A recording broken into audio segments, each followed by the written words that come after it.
mais peut-être une autre spectacle.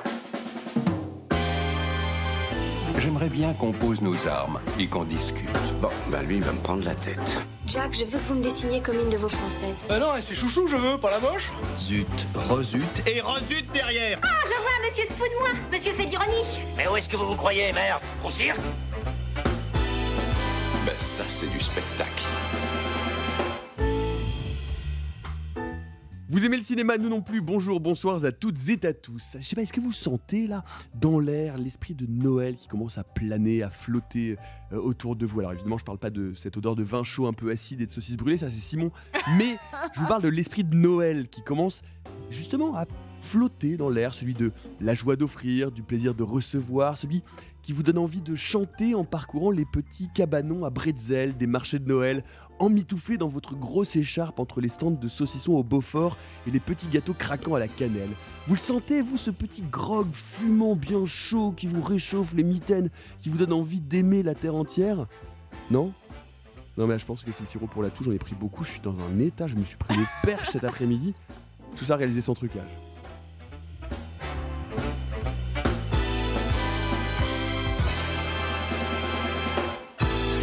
Ça dépasse tout ce que j'ai pu imaginer. Salut les amis. Hello. Bon, ça va pas fort, visiblement. Je suis en pleine forme. Mais il y a des saucisses grillées ou pas? Elles arrivent. Non, c'est l'odeur. Ah non, ça c'est Ah, c'est Simon. bon, ouais, c'est ça. Tu vas voir, tu t'habitues. Mais tu les as mises dans tes poches? Bah, non, mais pourtant, j'ai mis des sous-vêtements cette semaine, je sais pas. Vous avez préparé vos cadeaux de Noël, vous, ça y est? C'est parti? Non. Je pense que je vais Mais je faire vois- des sourires aux gens. Parce que je vois des trucs sous le sapin là. C'est pour moi? Non? Ah, non, Ah, oh, non, il faut c'est pas ouvrir peut-être- ça. Il faut pas ouvrir ça. C'est peut-être pour nos Attention, hein. auditrices et nos auditeurs? On peut pas- Attention. Mais on leur donne quand? Bientôt. Peut-être qu'on... Pas en- Bientôt. Bon, Bientôt. allez, Allez, soyez bientôt. patients un peu, mais ça a l'air vachement bien. Hein. Bon, allez, un petit coup de sirop et c'est parti pour le programme de la semaine. Puisque c'est la période des fêtes, fin de la guerre, c'est la fête, mais pas trop la fête quand même. Nettoyer le popo des autres, c'est une autre forme de fête. C'est aussi la fête de la dinde et c'est la fête des dindes qui sont autour. Mais pour commencer, puisque c'est la magie de Noël, faites un vœu.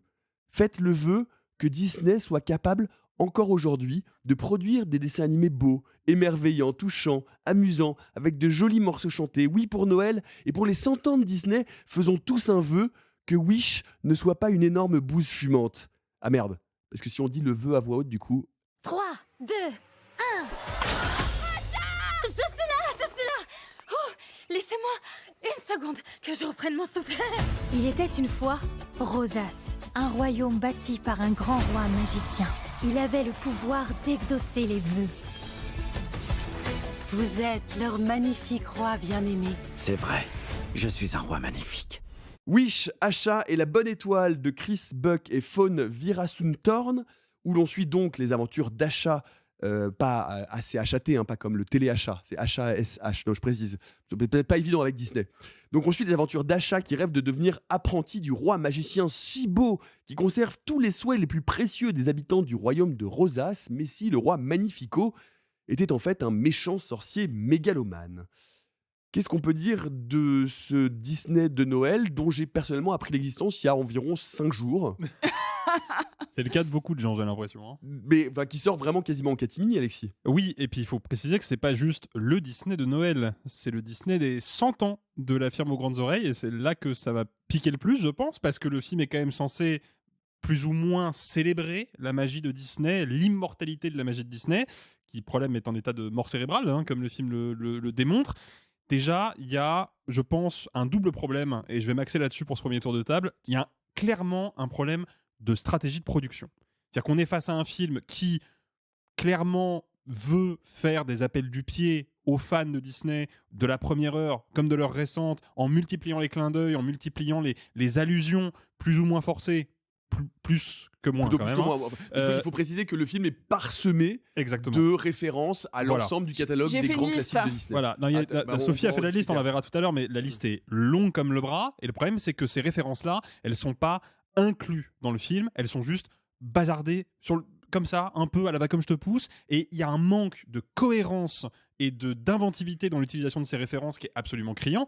Et là aussi où il y a un problème de prod, c'est que déjà, on est face à un scénario qui est hyper bâclé. tout va trop vite, tout est trop forcé, les personnages sont caractérisés de manière très grossière, ça manque cruellement d'entrain, ça manque de souffle. En fait, c'est un film qui patine, alors que, encore une fois, il a un scénario vraiment simpliste. Et puis, il y a un problème de direction artistique qui est terrifiant, c'est qu'on a un film, et je pense qu'encore une fois, c'est la volonté de rendre hommage à tout ce que Disney a pu inventer, ou plutôt s'accaparer, en créant une espèce d'animation hybride, puisque grosso modo, pour résumer, pour ceux et celles qui n'ont pas vu le film, on a donc une animation en 2D pour ce qui est des décors, c'est dessiné, alors je pense à l'ordinateur, mais c'est imitation dessin à la main. Je pense que tout est fait sur palette graphique. En crayonné. Voilà, en crayonné, exactement, merci. C'est un nom, c'est un système de dessin CG 2D. Qui était à l'origine d'ailleurs d'autres œuvres qui ont gagné des Oscars comme Paperman, Le Festin. Exactement. Donc on a des décors qui sont en 2D, en crayonné, qui sont pour le coup plutôt réussis. Et puis par-dessus, on a des personnages qui sont modélisés en 3D, donc avec une technologie proche de celle de Pixar, que d'ailleurs Disney n'arrête pas de piller depuis qu'ils ont racheté Pixar.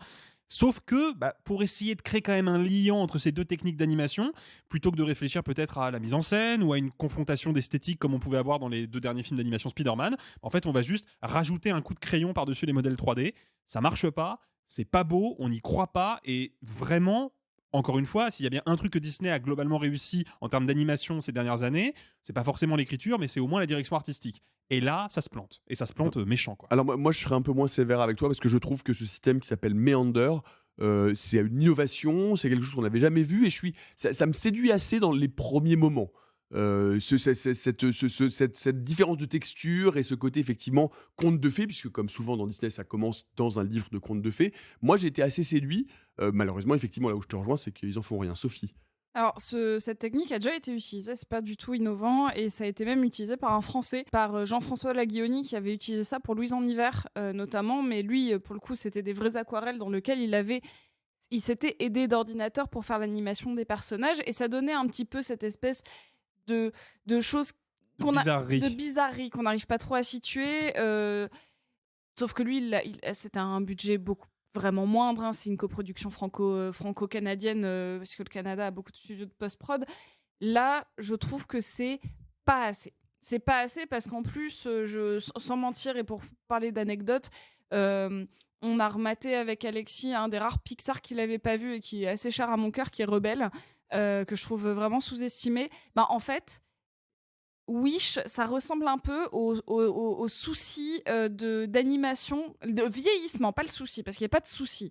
Le vieillissement des animations 3D de l'époque. C'est un peu comme quand vous rematez Toy Story, que vous faites... Alors que vous adorez le film, mais ça a vieilli. Ça a vieilli parce qu'on est habitué dans une surenchère de la perfection technologique, et à raison, hein. C'est vrai que maintenant, Réponse, ça a vieilli, mais quand on a vu ses cheveux pour la première fois, on était tous en mode « Waouh, c'est incroyable la texture des cheveux, quoi !» Et oui, maintenant vous le savez, je ne sais pas dire cheveux. Ça, c'est autre chose.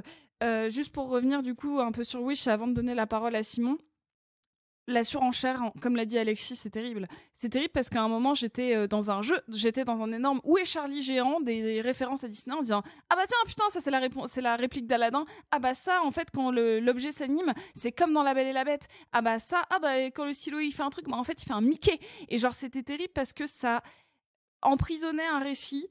Ça empêchait toute forme d'implication émotionnelle, ce qui est quand même normalement le cœur de Disney, c'est de créer de l'émotion très pure, très enfantine, et je trouve que ça marche même sur certains films un peu plus ratés. Par exemple, j'aime pas trop Toy Story 4, mais je peux pas dire qu'il y a pas d'émotion dedans, parce que ça c'est normalement ce qu'on arrive toujours à récupérer dans un Disney. Même Encanto, hein, par exemple, pareil, que j'aime pas beaucoup. C'est mais... beaucoup de Pixar. Oui, c'est Pixar, ouais, c'est ce que j'allais dire. Toy Story, je sais, mais ils sont distributeurs, mais ils interagissent pas tant que ça sur la fabrication. Pas tant que ça. Pas tant que ça. Non, alors prenons Encanto. Encanto, c'est Disney. Oui, tout à fait. C'est le dernier grand film de Noël d'ailleurs. Ouais. Qui est pas réussi, mais qui est bien mieux que ça, hein, on va pas se mentir. Ce qui me gêne, c'est que, et je pense que Simon va rebondir là-dessus, je trouve que l'histoire est super. Le point de départ est super. Le fait que ce mec vole les rêves des gens et qu'ils ne s'en souviennent pas, c'est vraiment l'essence même du conte. Et c'est un conte qu'on n'a pas vu comme ça. Et ça, je trouve ça incroyable. Je me dis trop bien, une histoire un peu innovante. Sauf que le souci, c'est qu'il n'y a rien d'innovant dans ce film à aucun fucking aspect et à aucune fucking minute, alors que l'histoire est cool.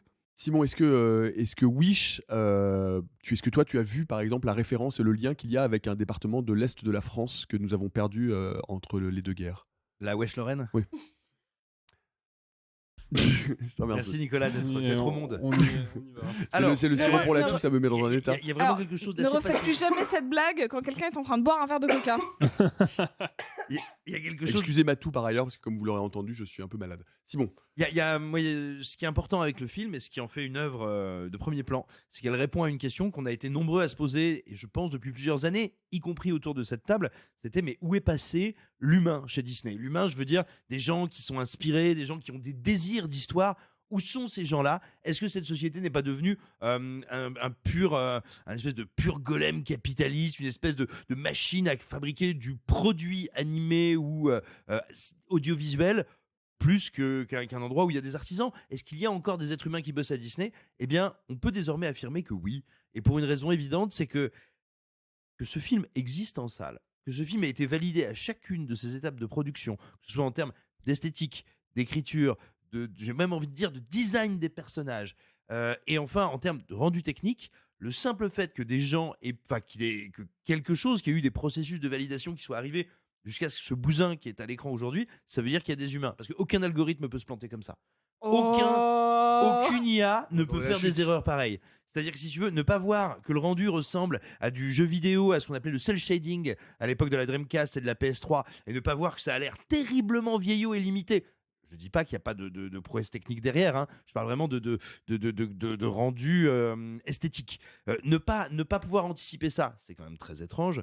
Ne pas voir qu'on a des trous dans la raquette, dans l'histoire incroyable. Ne pas voir qu'on arrive à faire une histoire inutilement compliquée alors que le truc est tout bête. C'est une allégorie politique, c'est un leader, donc Magnifico, qui prend les rêves des gens pour ne pas vraiment les réaliser et pour les tromper. C'est évident qu'à un moment, il y a eu quelqu'un chez Disney qui s'est dit tiens, moi je vais parler de qu'est-ce que c'est aujourd'hui une démocratie ou en tout cas un système politique qui tourne pas rond. C'est évident, tu peux pas te dire tiens, moi je vais raconter l'histoire d'un roi qui vole les rêves des gens, les rêves de sa population et de quelqu'un qui va venir lui lancer un défi sur ce terrain même. Bon bah voilà, quand tu fais ça, c'est que tu as une petite idée de la société, tu veux parler de cette question-là. Non, le film n'en fait rien, effectivement. Les petits compagnons de Asha, ils sont tous, je veux dire, je pense que si t'es vegan, à la fin, la chèvre, tu veux la manger, mais avec les dents. Je te confirme ça. Tu vois, moi, j'étais plus habitué aux animaux parlants, c'était difficile. Mais moi, ce qui est là aussi assez symptomatique, alors ça vaut absolument rien, parce que je suis allé voir à la première séance mercredi matin, il y avait des enfants dans la salle. Je n'ai pas entendu un ouah, je n'ai pas entendu un rire. Je veux dire, tu l'as vu en VO ou en VF? Non, en VF. Ok. Ouais, non, je l'ai vu en VF. Mais les retours publics sont globalement assez désastreux sur le film. Je veux dire, les mômes avaient l'air de se faire chier. C'est-à-dire que quand le générique a commencé, les mômes étaient déjà en train de partir, quoi. C'est-à-dire que vraiment, les enfants de la salle dans laquelle j'étais, en tout cas, ce qui vaut ce que ça vaut, c'est pas grand-chose, s'ennuyaient, manifestement. Mais j'en arrive à quelque chose qui est quand même un petit peu sidérant, c'est qu'effectivement, l'effet conjugué de la surindustrialisation consécutive au succès du MCU, à un moment, l'assèchement technique, humain, organisationnel engendré par ce même MCU, plus les conséquences de la crise sanitaire, ça a eu un effet, mais vraiment, ça a été une déflagration sur Disney, parce qu'il ne faut pas se tromper, hein, les films qu'on voit aujourd'hui ont des films qui ont été conçus, produits pendant cette crise sanitaire. Mais enfin, ce que je veux dire, voilà, c'est que là, on assiste quand même à un phénomène qui est quand même très, très étonnant, c'est-à-dire à l'écroulement intérieur d'un studio qui était, il y a encore, je veux dire, 1 an et demi, le studio le plus puissant probablement de l'histoire d'Hollywood. Et celui dont on se disait qu'il allait finir par racheter tout le monde et peut-être devenir Hollywood. Ce studio est en train de s'écrouler sur lui-même à tel point qu'il n'est même pas foutu d'avoir une idée pour célébrer son centenaire. C'est dingue quand même, son centenaire. Mais ce qui est intéressant, et je vais rebondir sur ce que tu viens de dire, Simon, c'est que paradoxalement, donc outre l'effet de manche de finalement il y a des êtres humains parce qu'il faut être humain pour valider un truc aussi raté, en fait, moi, ce que je vois, c'est précisément du pur produit algorithmique. C'est-à-dire de se dire, ah tiens, on va donner à manger à une machine tous les scénarios de Disney et on va lui demander de faire un à la manière d'eux sans ne jamais rien raconter. C'est-à-dire qu'en fait, on est dans une sorte de patchwork monstrueux avec une idée de départ, c'est-à-dire un prompt, et en disant, vas-y, mets-moi... En fait, on a l'impression qu'on est arrivé à un stade, effectivement, de mécanisation de l'imaginaire où, en fait, il ne reste plus aucune idée. On essaye de juste produire quelque chose qui doit cocher un certain nombre d'attendus exécutifs, de direct... Et du coup, voilà, on n'a pas d'histoire, on n'a pas de magie, les chansons sont nulles, le méchant est vraiment... je veux dire, ce qui reste souvent... dans l'imaginaire collectif autour de Disney, c'est les personnages de méchants qui sont parfois, et même Ou en souvent, couleur, qui plus sont- iconiques que les héros ou que les héroïnes. Ah bah oui, Ce- Ursula. Enfin, Jafar, Maléfique, etc., etc. Personnellement, moi, c'est Lady Tremaine, la belle-mère parce que c'est mon objectif de vie. C'est autre chose. Je vais devenir une vieille dame méchante avec un chat pervers. Bref, mais là, le méchant est nul, mais enfin vraiment nul, mais d'une nullité. C'est-à-dire qu'il est ni démoniaque, ni diabolique, rien n'a de sens. Il en est fait. capitaliste. Mais- Ce qui est un paradoxe. Mais il est même pas capitaliste, il est nul. Oui, alors mais moi j'ai un petit peu le sentiment qu'on arrive à la fin d'une logique, c'est-à-dire que je sais pas si vous vous souvenez, il y avait une grande interrogation quand Disney, après La Princesse et la Grenouille, son dernier film en animation dite traditionnelle, même s'il y avait déjà bien sûr plein d'ordinateurs, de numérique, tout ce qu'on veut, mais qui pour le spectateur avait un rendu d'animation tradie. Et bien après ce dernier film-là, il y avait cette question de est-ce que Disney va réussir à se réinventer et on avait cru pouvoir dire que c'était le cas parce qu'il y avait eu les succès notamment de Réponse et puis de Frozen, de la Reine des Neiges. Mais c'était oublié un peu vite, à mon sens, que là, on parle de succès au strict sens économique, industriel par rapport au marché. Mais moi, ce qui me semblait évident avec ces films-là, c'est qu'on était basé sur des esthétiques que je qualifierais d'un peu génériques, un peu faibles, souvent techniquement supérieurs à la concurrence parce qu'il y avait des moyens, un savoir-faire et une capacité d'investissement de la part de Disney qui faisait que techniquement, on était sur des trucs très bien modélisés, sur des animations extrêmement fluides, des décors très travaillés, enfin tout ce qu'on pourrait, la liste est longue, hein. Mais il me semblait qu'il n'y avait pas eu de reconception, de réimagination de l'esthétique Disney d'animation 2D à l'occasion du passage en 3D. Il y avait juste eu une perte d'une partie des savoir-faire et une tentative un peu étrange, un peu absurde, un peu vaine de transposer ce qui existait déjà en 3D. C'était particulièrement flagrant, je trouve, et dans Réponse et dans La Reine des Neiges. Mais en fait, l'animation dessinée et l'animation par ordinateur, c'est deux médiums différents quasiment. C'est presque aussi différent que le cinéma muet et la 4DX. Et je pense que ça veut dire qu'il y avait un impensé créatif, qu'il y avait une absence de réflexion profonde sur qu'est-ce qu'on allait proposer comme œuvre, qu'est-ce qu'on allait faire. Et à partir de là, il y a forcément un moment où, tu vois, quand tu tires sur la corde comme ça, où elles seront. Et tu vois, Encanto montrait qu'à mon sens, Disney arrivait à survivre artistiquement quand il allait piller, mais alors vraiment piller comme un viking bourré au vermouth, tu vois, l'héritage de Pixar et l'héritage d'Universal, de DreamWorks, quoi.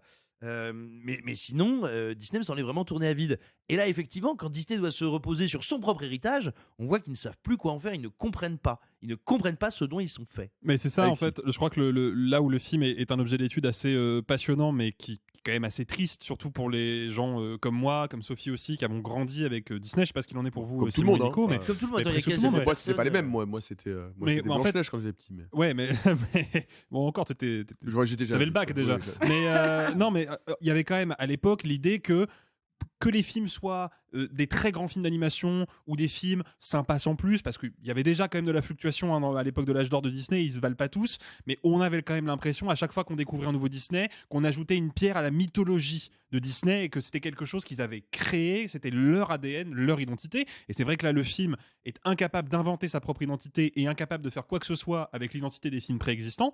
Mais en plus, moi il y a un point sur lequel il faut s'attarder, tu l'as déjà soulevé Nico, les musiques sont nulles, mais plus que nulles, les musiques, d'un point de vue strictement musical, ne correspondent en rien aux critères d'une musique Disney. Et je fais référence évidemment à la période de l'âge d'or des années 90 avec les deux très grands compositeurs qui étaient Howard Ashman et Alan Menken, et puis ensuite Alan Menken tout seul, puisque Ashman est décédé du sida assez jeune. Ces deux mecs-là, ils ont façonné l'identité musicale de Disney d'un point de vue mélodique, d'un point de vue d'orchestration, d'un point de vue rythmique. On reconnaît les morceaux Disney de cette époque-là en 3 secondes. Là, j'ai l'impression de voir, et j'ai fait la blague à Sophie d'ailleurs, j'ai l'impression de voir une de ces espèces de comédies musicales pop de Broadway à la Dear Evan Hansen, qui n'ont pas de personnalité, qui sont pas spécialement intéressantes, qui ont en plus des orchestrations assourdissantes. Exactement la même réflexion. Mais vraiment, je ne comprends pas ce choix. Je ne comprends pas ce choix, parce que c'est pas ça l'ADN Disney, ça a jamais été ça. Oui, et juste, moi je vais aller sur autre chose, mais d'un point de vue musical, je trouve que La Reine des Neiges, c'est relativement raté sur les 3/4 des chansons, surtout qu'il y en a beaucoup, mais je ne peux pas enlever que Libéré, délivré est une très bonne chanson Disney. C'est un tube gigantesque. Qui sonne Disney. Mais qui sonne Disney. Ce que je veux dire, c'est que là, ça aurait pu être ça. Ça aurait pu être ce truc un peu bif-bof avec un tube, parce que c'est un peu ça, La Reine des Neiges 1 et 2. Donc on peut pas leur enlever, peu importe ce qu'on pense de leur qualité, c'est un vrai succès, et pour moi, ça a été une espèce de petite renaissance. Faut pas oublier par rapport à Disney que ça fait un moment, et un bon moment, qu'ils utilisent ce que je vais appeler du recyclage, et pas que du petit recyclage, c'est-à-dire que Moi, quand j'étais petite, il y avait déjà les suites, mais les suites des TV, c'est-à-dire que le Roi Lion 2 et 3, le Aladdin 2, 3. Et ça a été le début de la fin, même si je considère qu'il y avait un certain soin, au moins narratif, apporté à ces DTV. Sauf que depuis quelques temps, et là il faut bien en parler, on a 1. Les suites, 2. Les adaptations en live action, ou en tout cas les remodélisations type Le Roi Lion, mais sinon on a eu La Belle et la Bête, etc. On essaye La Petite Sirène, etc., etc. Et là, on voit que ils ont peut-être même plus la connaissance de leurs propres œuvres. Et ça, c'est gênant. Parce que Disney, ça a été moteur de beaucoup de choses, et je dis ça d'un point de vue très positif. Et là, on commençait à être sur une période assez intéressante, je le disais hors micro. Disney a tenté certains virages qui n'ont pas été acceptés, mais notamment sur les questions LGBT.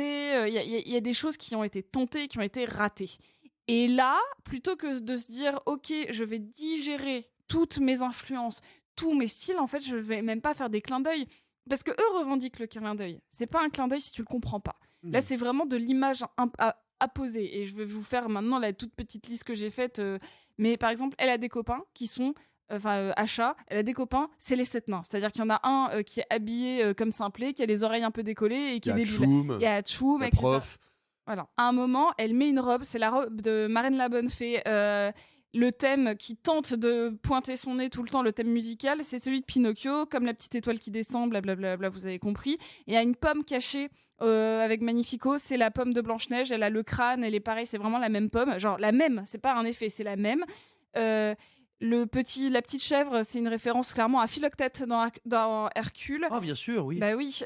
À un moment, le méchant, il fait apparaître des trucs. C'est les ronces de Maléfique. C'est les ronces de Maléfique complètement, mais le vert, c'est le même code couleur. Ouais. Il y a un truc, à un moment, quand il ouvre le livre de magie noire, pareil, pas trop un spoil, il y a une ombre. C'est à la fois le dragon de Maléfique, mais c'est aussi dans Fantasia. Pareil, à un moment, quand elle rentre et qu'elle voit des trucs bouger, c'est une référence à Fantasia. À un moment, il y a un stylo qui dessine un truc, c'est Mickey. Il y a des meubles qui prennent vie, c'est La Belle et la Bête. À un moment, il y a une référence à Réponse sur un bateau avec la réflexion du ciel dans l'eau. Il y a un moment où il y a une imagerie qui est très semblable à La Princesse et la Grenouille, et il y a une réplique d'Aladin. Voilà, et ça, c'est que ce que j'ai fait de mémoire après avoir vu le film. C'est-à-dire que je suis sûre que j'aurais pu... je pense qu'on a raté la moitié, facile. Mais oui, non, mais je vais pas vous le faire en rap non plus, tu vois. Mais quoique, moi, je suis pour. Hein. J'y songerai pour la prochaine fois, pour un bonus. Mais c'est honteux de faire que ça. En fait. Ouais. Mais c'est marrant parce que ça me rappelle, il y a un film qui est sorti il y a quelques années de ça. Alors, j'ai un souvenir assez flou où pareil, il était question comme ça d'éléments pop culturels qui étaient digérés par une grosse firme avec un patron qui était joué par un acteur. Ça me dit quelque chose. Pré-joueur 1. Oui, c'est ça, Pré-joueur 1. Ah putain, voilà. j'étais attachée de presse sur ce film. Ouais, voilà. Et tout le monde avait dégommé le film en disant que c'était du fanservice alors qu'il disait exactement que ça allait se produire. Ah bah ça s'est produit. Il est fort, Steven. Hein. Ouais, on fait moins les malins maintenant. Un dernier. Alors, on va comme d'habitude, puisque tout le monde a profondément détesté ce film, sauf peut-être Arthur, mais d'ailleurs, vous l'avez. Arthur ? Non, mais en fait, Arthur a adoré Achat, donc on a pris des mesures de sécurité. Oui, c'est ça, okay. Il est dans le placard, et quand il sera calmé et raisonnable, il pourra sortir. Je vais dans 2-3 jours. Je vais lui redonner mon sirop pour la toux, ça va le calmer, tu vois. S'il y avait une chose à sauver, Sophie. L'idée de base, je trouve que l'idée de base est super, et il y a une voix d'un comédien que j'aime bien mais que vous connaissez peut-être pas, donc c'est peut-être pas important. Simon. Si ça se trouve, je vais vraiment dire la même chose que Sophie parce qu'on parle peut-être de la même voix. Oui, effectivement, le concept de base que je rappelais tout à l'heure, qui aurait pu être un Disney très politique et très malin et très enchanteur. Bon bah, pas de bol. Et la voix de la chèvre en VO. Qui est qui ? Je sais pas, mais j'aime bien sa voix. Non, moi je pensais à un de ses potes qui est joué par Javier Harvey Guillem, qui joue dans What We Do in the Shadow, la série. Voilà, super comédien. Moi je l'ai vu en VF donc. Donc je m'en fous. Moi en vrai, c'est ça aussi, ça m'a profondément peiné parce que c'était une idée que j'ai pas vue beaucoup, voire peut-être même jamais dans un Disney. En général, le méchant ou la méchante d'un Disney est soit laid, soit un peu ridicule, soit terrifiant, ou les trois à la fois, et souvent, la laideur du méchant ou de la méchante apparaît pas tout de suite. C'est le cas historiquement avec Blanche-Neige. On commence par une reine qui est quand même assez stylée, assez belle, et puis en qui fait, est la plus belle même. qui est la plus belle du royaume jusqu'à l'arrivée de Blanche-Neige. Et puis en fait, on va découvrir sa véritable apparence et elle est quand même dégueulasse. T'as oublié la réplique Mirror Ah on the putain, Wall. mais oui, mais Ouais. j'avais Qui cité, était j'avais texto. cité, j'avais cité déjà 3 autres références à Blanche-Neige, donc. Non, mais en fait, donc il y a souvent ce rapport à la laideur ou en tout cas, un physique très particulier, très marqué. Et c'était la première fois, à mon sens, qu'on avait un méchant, qui est un vrai méchant, vraiment quelqu'un de maléfique, qui a tous les attributs physiques et l'attitude du prince charmant. Non, il a un bouc. Bah, de fait, oui, mais peu importe. Je sais ton problème avec les boucs, mais ce n'est pas la question. Le fait est que je trouvais ça super intéressant d'avoir un méchant qui ressemble à l'idée qu'on se fait en général du héros dans un film Disney. Je trouvais ça intéressant et je pense que pareil, je pense que ça a été développé comme ça, déjà... et finalement ça a été Ah sacrifié. mais oui, c'est le cas de la Reine des Neiges, des eaux. Ah, peut-être, j'ai pas vu la Reine des Neiges. Ah ouais, mais c'est le que- cas de la parce Reine que des j'en ai Neiges. rien à foutre. Mais en tout cas, c'est rare, quoi. Et je trouve ça dommage qu'ils l'exploitent pas. Ouais, moi je suis assez séduit au début par cette tentative de travail sur les textures et sur le dessin. Mais encore une fois, l'idée est intéressante. Visuellement, c'est assez beau. Mais derrière, ils en Est-ce qu'on font peut dire rien au du moins tout. on l'a pas dit que la petite étoile est quand même vraiment mignonne, même si elle Ouais, vient de mais Mario. elle vient de Super Mario elle me Galaxy, saoule. quoi. Ça, c'est un vrai problème aussi. C'est un Ouais. putain de plagiat, quoi. Ah mais j'ai trouvé mignonne. Moi, Voilà. elle me saoule. Ah elle c'est la fée clochette, la Oui, poudre fée magique. clochette, bah oui, bien sûr. Voilà. Je vous en trouverai Parce d'autres. que et puis- même quand elle est prise dans la robe au début, c'est une Ah citation oui, oui. directe de Peter Pan. Voilà. Bref, On vous n'est l'aurez pas emballé, compris, on n'est pas hyper emballé par Wish, Achat et la bonne étoile de Chris Buck et Fawn Virasuntorn. Et vous, est-ce que si vous aviez un souhait à faire, est-ce que ce serait plutôt Wish et la belle étoile ou Wesh et les belles TN? Vous pouvez me le dire vous pouvez nous le dire dans les commentaires. Waouh. Vous pouvez nous le dire dans les commentaires. Vous pouvez le faire. Dites-le. Dites-le. Et justement, à ce propos, eh bien, niveau blockbuster, c'est un peu la soupe à la grimace du côté du box-office, Simon. Ah, la grosse soupasse à la grosse grimace. Il faut bien voir qu'on est dans on va s'achever une année très particulière pour Hollywood. Alors, rarement, et peut-être jamais depuis les années 60, depuis la fin des années 60, on avait vu une crise pareille dans les gros studios et dans le cinéma de divertissement de masse. Rappelons qu'à la fin des années 60, cette énorme crise avait engendré notamment la naissance d'une nouvelle Hollywood et un renouveau créatif très très important pendant au moins une décennie. On va voir ce qui va se passer là à Hollywood. Alors la situation est un peu différente parce que même si effectivement, et je vais y revenir après plus en détail, l'essentiel des blockbusters font d'énormes bids en 2023, d'énormes bids vraiment, c'est très important. Il y a quand même des conditions qu'il faut rappeler un petit peu. Les marchés russes et les marchés chinois se sont beaucoup contractés. L'un parce que c'est la guerre, et l'autre parce que tout simplement, c'est la guerre. Et donc voilà, moins de films, moins de territoires étrangers, moins de sous. Quand bien même, j'en profite aussi pour le dire au passage, on surestime souvent les remontées de recettes, tout simplement parce que les chiffres qu'on vous donne, c'est le chiffre, on va dire, de global du box-office. C'est pas le chiffre que va toucher le studio là-dessus. Bref. Il n'empêche, leurs marchés se sont contractés. Les conditions de tournage, du fait de la crise sanitaire, ont fait, au moins aux États-Unis, gonfler énormément les budgets des films. Il y a eu vraiment une espèce de bulle inflationniste là-dessus, due aux conditions de tournage Covid, que vous n'avez pas forcément anticipé ou que n'ont pas su maîtriser les studios. Bref, il y a plein de raisons. La cardinale reste quand même que les gens ne vont pas voir ces films. Et ça, c'est un véritable problème. Il faut bien prendre conscience que sur l'année 2023, à l'heure où nous enregistrons cette émission, il y a un unique blockbuster américain qui s'annonce rentable. C'est Les Gardiens de la Galaxie 3. Et attention, rentable sans aller taper le milliard. Ce qui est quand même un truc assez notable. Alors, là aussi, je vais nuancer mon propos. Au final, plusieurs des blockbusters de 2023 vont achever leur carrière économique en sortant du rouge, en étant dans le vert, parce qu'il y a encore plein de ventes, des ventes de télé, des ventes aux plateformes, la vidéo physique, bref, il y a plein de modalités économiques encore qui attendent ces films, mais il est rarissime que dans les dernières semaines d'une année, les plus gros blockbusters de l'année écoulée, les plus gros blockbusters américains, soient presque tous à l'exception d'un seul, d'énormes bids. Je reviens quand même sur ce qui est sorti ces derniers mois. Je veux dire, on a eu du Marvel, souvenons-nous des succès des Marvel ces dernières années. The Marvels va être leur pire flop, le pire flop de leur histoire. Indiana Jones, dont on peut certes se dire que 250 millions de budget c'était beaucoup, mais qui est quand même une saga qui fait et qui a fait rêver des millions de spectateurs. On a eu The Flash, non je déconne. Très bonne vanne. Eh oui. Ce que je veux dire, c'est qu'il y avait de vraies propositions cette année. Si on en croit les succès des années précédentes, sur le papier, ça devait ou ça pouvait marcher. Le programme n'était pas mieux ou pire. Et il faut bien voir, rappelez-vous, même des films comme par exemple Elementary, dont on a rappelé qu'il avait bénéficié d'un remarquable bouche à oreille, ce qui est vrai. Même avec ce bouche à oreille, il n'est pas assuré d'être rentable à la fin de l'année. C'est dire quand même la désaffection massive qu'il y a.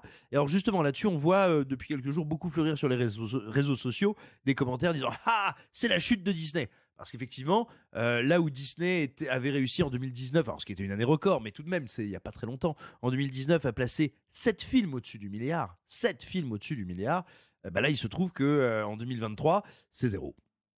Ce qui fait quand même une sacrée différence. Or, a priori, tous les gens qui travaillent chez Disney ne sont pas morts. Tous n'ont pas décidé de comploter à la faveur de la Warner, parce que la Warner, ça va pas très bien non plus.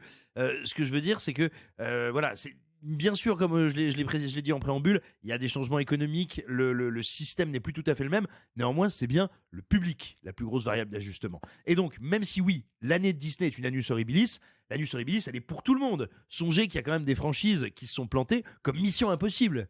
Mission Impossible, ça, c'est fou, ça. Mais dont tout le monde se disait et pouvait se dire très légitimement, vu les derniers strikes de Tom Cruise, que ça allait être un raz-de-marée. Et surtout le dernier strike de la franchise Mission Impossible, quoi, parce que Fallout, c'était pas rien. Hein. Exactement, mais ce qui veut dire que donc voilà, le public s'en lasse. Même Fast and Furious 10, Fast X, quoi, qui est quand même une saga qui marche bien pour Universal d'habitude. Eh bien, pas cette année. Ça veut donc dire que voilà, on est dans un moment très particulier. Alors bien sûr, comme je vous le précisais au début de mon propos, on pourrait se dire, mais oui, mais dès que les fondamentaux, je veux dire Russie, Ukraine, les différents marchés, les surcoûts entraînés par le Covid, dès que ces fondamentaux-là auront disparu, tout simplement, on va revenir à la normale. Alors ça n'est pas dit parce que, je le rappelle, c'est le public surtout qui a fui ces films-là. Et attention, ce qui nous arrive en 2024, est-ce que c'est de nature à fédérer les gens ? Je vais vous citer quelques exemples. Ça n'est pas tout, bien sûr. Il y a aussi des propositions un peu plus excitantes. Mais si on est dans le gros blockbuster, on a Gladiator 2, Venom 3, Deadpool 3, Sonic 3, Kraven 1, Borderlands 1, Sans un bruit 3, Bad Boys 4, La planète des singes 4. Et puis, voilà, c'est vous donner quand même une petite idée de ce qui des singes 4. Oui, pardon, je m'étais planté sur le compte, mais c'est bien La planète des singes 4.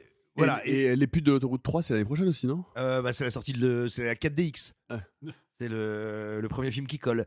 Et donc, ce que je veux dire, c'est qu'il n'est pas du tout dit que le public se précipite en masse voir ces films-là. Attention, je ne suis pas en train de me prétendre devin, je ne suis pas en train de dire qu'aucun d'entre eux ne rencontrera le succès. Surtout, c'est tout le mal que je leur souhaite. Mais si on regarde ce qui s'est passé cette année, rien n'indique que ces films-là seront plus capables d'attirer en masse le public que ce qui s'est déroulé ces 12 derniers mois. Or, combien de temps le système du grand studio américain peut-il tenir avec des plateformes non rentables et beaucoup trop chères ? Parce que c'est ça leur problème aussi actuellement. Ils ont investi comme des tarés au moment de la pandémie dans des plateformes. Pour l'instant, il n'y a que Netflix qui s'en sort, mais toutes les autres plateformes sont à perte. Donc, combien de temps peuvent-ils tenir avec des plateformes qui sont des gouffres financiers ? Des blockbusters qui sont censés ramener en masse le public, mais qui ne le ramènent plus ? Ça, c'est une vraie question, et c'est une question d'autant plus intéressante que ce qu'on constate, en revanche, c'est qu'on a un secteur indien qui est en train de frémir très très fort et qui pourrait vraiment déferler. Ces choses-là peuvent aller très très vite, il suffit d'atteindre certaines bulles de public pour ce qui est du grand spectacle. On voit que le cinéma européen est quand même dans une forme absolument olympique, et le cinéma français dans une forme cosmique en termes de variété, de créativité, et aussi, mais je crois qu'on en parlera un peu plus tard dans l'émission, de succès internationaux. Bref, il y a peut-être de gros changements et, sans parler de révolution, de sacrés soubresauts qui attendent la planète cinéma dans les mois à venir. Et merde, il fallait annoncer l'actualité va te faire foutre. Et on va reprendre le fil de notre programme de la semaine avec ce fait culturel qu'il y a que des réalisateurs ou des réalisatrices qui, bien que, il n'ait à peu près rien fait de signifiant depuis plusieurs années, parfois plusieurs décennies, sont toujours très attendus. On guette leur nouvelle production de manière parfois assez avide. Ce fut le cas par exemple de José Benazeraf après Josiane 45 ans, qui date quand même, je vous le rappelle, de 1983. C'est également le cas de Wim Wenders.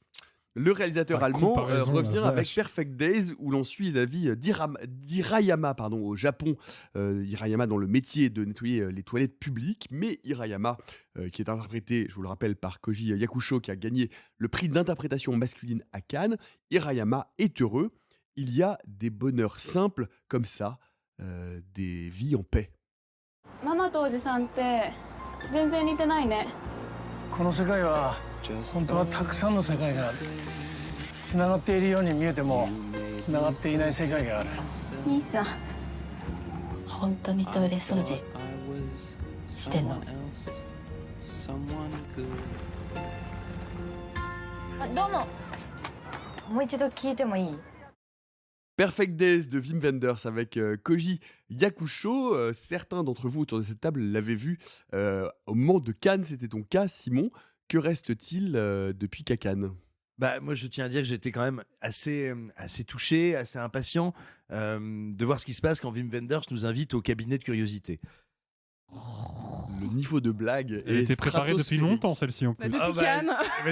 J'ai oublié de la faire à Cannes et j'étais super frustré de non, plus sérieusement, moi j'étais très curieux déjà de revoir Wim Wenders parce que Wim Wenders a réalisé quelques très très très grands films, que ce soit Les Ailes du Désir, Paris, Texas. Il a aussi réalisé plein de navets, surtout ces dernières années. Et du coup, j'ai toujours un petit peu cette tentation, cette curiosité de voir est-ce qu'il va revenir à son meilleur ou est-ce que c'est toujours ce vieux monsieur allemand qui pontifie un peu en ayant des jolies lunettes. De même, tu évoquais l'acteur Koji Yakusho qui a eu le prix d'interprétation à Cannes. Moi, c'est un comédien que j'aime beaucoup. C'est un comédien qui m'a marqué dans beaucoup de films. Je pense notamment à Cure, de Kurosawa. Pas ce Kurosawa-là, l'autre Kurosawa. Donc, regardez Cure de Kurosawa. Bref, il y est exceptionnel. Donc voilà, j'étais assez impatient et heureux de découvrir le film. Il était précédé plutôt d'une réputation assez flatteuse à Cannes. Et puis je l'ai vu. Et en fait, c'est vraiment... Écoutez, je sais pas trop comment vous dire ça.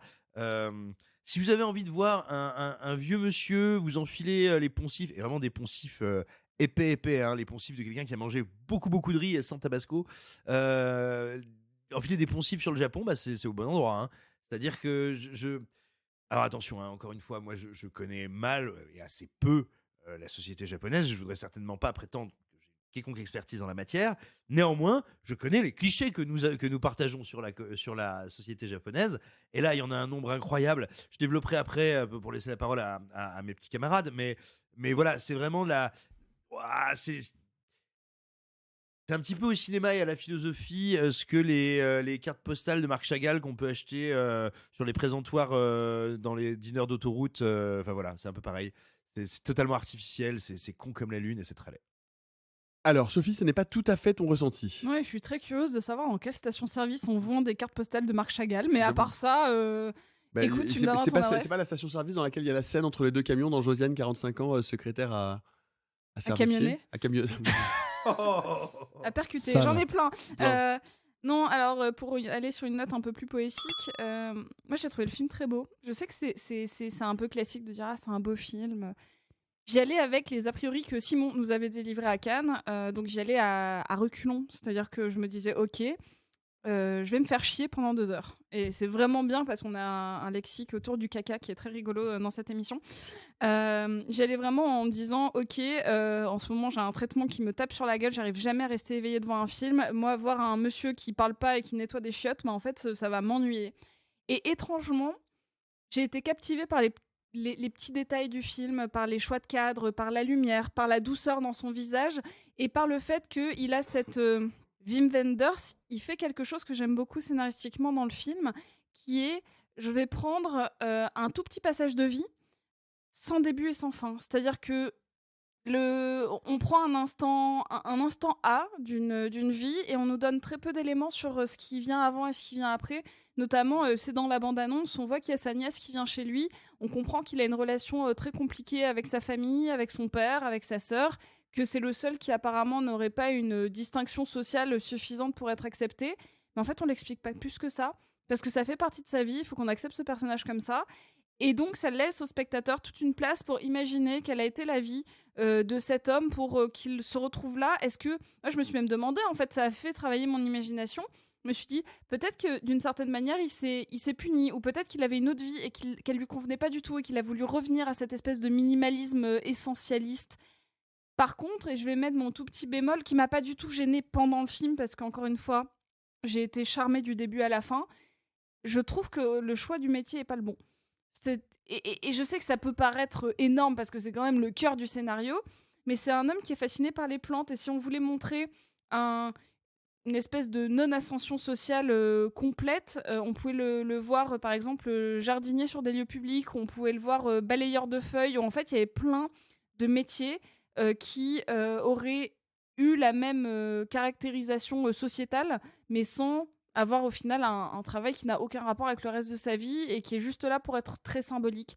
Donc ça, c'est un petit peu mon bémol qui ne m'a pas du tout gêné pendant le visionnage, cependant. Quel serait, selon toi, Alexis, l'accréantement de ce film ? Ding, ding, ding. Bah, il va falloir m'expliquer ce que ça veut dire, parce que je sais pas. Quand tu auras fini de mourir. Je suis vraiment désolé pour les tout. Accréantement, c'est tout simplement la promesse. La promesse. Ok, très bien. C'est Eh ben, vraiment écoute, juste un mot compliqué pour être compliqué. Oui, bah c'est ça, ouais. Écoute, j'y allais un peu à reculons, comme Sophie, parce que Simon avait fait une critique assez virulente à Cannes, comme il l'a fait ce soir. Et en fait, je suis plutôt agréablement surpris par le film. Il a, malgré tout, des faiblesses, et j'y reviendrai. Je trouve que ce qui m'intéresse, moi, déjà, dans le film, c'est que c'est un film qui va travailler une sorte de naturalisme, d'approche naturaliste et de sobriété dans la mise en scène. Mais c'est une sobriété qui cache un peu son jeu quand même, parce qu'on reconnaît à bien des moments dans le film le talent de compositeur d'images de Wim Wenders, qui est effectivement beaucoup plus en retrait que sur des films précédents, comme Paris, Texas, comme Les Ailes du Désir, où là, pour le coup, il y avait une vraie volonté d'imposer un style visuel très marqué, un jeu sur le noir et blanc dans Les Ailes du Désir, et au contraire un jeu sur les couleurs très fortes dans Paris, Texas, en tout cas dans certaines séquences clés de Paris, Texas. Là, on est vraiment dans une approche beaucoup plus effacée, beaucoup plus en retenue. Néanmoins, moi, je prends pas mal de plaisir devant le film, parce que je trouve que c'est très bien filmé, je trouve que c'est plutôt bien raconté. On sent l'influence, et on en avait parlé dans cette émission, on sent l'influence de Chantal Akerman et de son Jeanne Dillman dans la répétition des séquences, la répétition des mêmes gestes. Le fait que le personnage s'est construit une routine extrêmement millimétrée qui repose sur des petits riens, mais des petits riens qui ont un sens énorme pour lui. Ça, c'est quelque chose qui me touche assez. Et quelque part, moi, je trouve que là où le film est intelligent, c'est qu'il nous laisse croire pendant un long moment qu'on est face à un personnage qui est content de son sort. Et c'est là où le film peut être politiquement un petit peu compliqué, parce que ce mec-là, c'est quand même un prolétaire, il n'a pas beaucoup d'argent, il a un petit appart, il a un job merdique sans mauvais jeu de mots. On pourrait se dire, bon, normalement, ce personnage-là, il est malheureux. Ah ben non, en fait, il est heureux, donc peut-être qu'on peut être heureux même quand on est pauvre, même quand on n'a pas d'amis, même quand on a un travail pourri. Sauf qu'en fait, il y a plein de moments dans le film où on va légèrement décrocher de ce point de vue-là, de cette affirmation-là, et où Wim Wenders va sous-entendre, avec beaucoup de subtilité, mais quand même de manière assez appuyée, que potentiellement, ce personnage-là, en fait, il n'est pas heureux, il est au dernier degré de l'aliénation. Il est tellement persuadé que le monde lui offrira jamais plus que ce qu'il a, qu'il en est venu à adorer tous les éléments de sa vie, quand bien même, en fait, cette vie, au fond, ne lui convient pas. Et je trouve que c'est une belle idée. Par contre, il y a un vrai problème, et moi, je suis plutôt un spectateur, et a fortiori un critique assez terre-à-terre, malgré tout. J'aime bien quand le cinéma a un ancrage matériel dans son sujet. Ça me pose un vrai problème que le mec passe tout le film à nettoyer des toilettes qui sont parfaitement propres. Ça, c'est un vrai problème. C'est un vrai problème parce que, déjà, le mec nettoie les toilettes. Alors, je sais que la population japonaise est réputée à l'international pour être une population très à cheval sur l'hygiène. C'est un peu un cliché, mais comme dans tous les clichés, il y a une part de vérité. Hein. Tout comme, oui, il y a des Français qui sont pas aimables et qui puent. C'est une vérité. Pas très sympa, j'allais dire. Ouais. Mais le fait est que, sur 30 millions de Tokyoïtes, je suis sûr et certain qu'il y en a qui sont vraiment crades. Et s'il y en a bien un dans cette ville qui voit ce côté crado-là, c'est bien le personnage principal. Or, effectivement, le film est épuré, aseptisé, toujours très propre. Et il y a un moment où... C'est con, hein, c'est la première réplique du personnage de son jeune subalterne qui fait le même métier que lui, qui arrive dans le film. Et le premier truc qu'il dit, c'est « Ah, je déteste les services du matin, il y a toujours du vomi partout. » Où est le vomi, en fait? Où sont les déjections? Où est l'organique? Où est la saleté? Parce que si on veut aller au bout de l'idée et me dire ce personnage-là, il a peut-être quand même réussi à trouver un petit peu de poésie, ou bien, interprétation inverse, il se persuade qu'il y a de la poésie dans sa vie alors qu'en fait, il n'y en a pas, il va falloir confronter ce personnage-là à la réalité matérielle la plus crade et la plus difficile de son travail, et Wenders n'y va pas, peut-être par excès de pudeur, mais pour moi, c'est une faute esthétique importante quand même. Pourquoi les toilettes d'ailleurs? Parce que Wim Wenders a évidemment répondu à cette question. Il dit qu'il a apprécié, parce qu'il avait envie depuis très longtemps de faire des films sur le Japon. Il pensait d'ailleurs plutôt à des courts-métrages. On lui a proposé de venir faire des courts-métrages. Il a fait finalement ce long-métrage. Et il a apprécié les photos de ces merveilles d'architecture qui ressemblent selon lui davantage à des temples de l'assainissement qu'à des toilettes classiques. C'est vrai que les toilettes sont très très beaux dans le film. Ah oui, ils non, mais ont, c'est- ils mais ont c'est- des vitres qui deviennent transparentes, puis plus transparentes, genre opaques. Oui, c'est ça. Quand tu verrouilles la porte, elle devient opaque. Quand tu la C'est déverrouilles, ouf. elle devient transparente. Mais ça, c'est un truc typiquement japonais, une espèce de technologie ultra Puis, poussée ils dans ont tous les des jets domaines. pour leur nettoyer. Pardon. Oui, c'est ça. Simon, sur ce que vient de sur l'opinion de tes deux camarades. Je voudrais revenir justement sur le dernier point qu'a développé Alexis, qui me semble fondamental.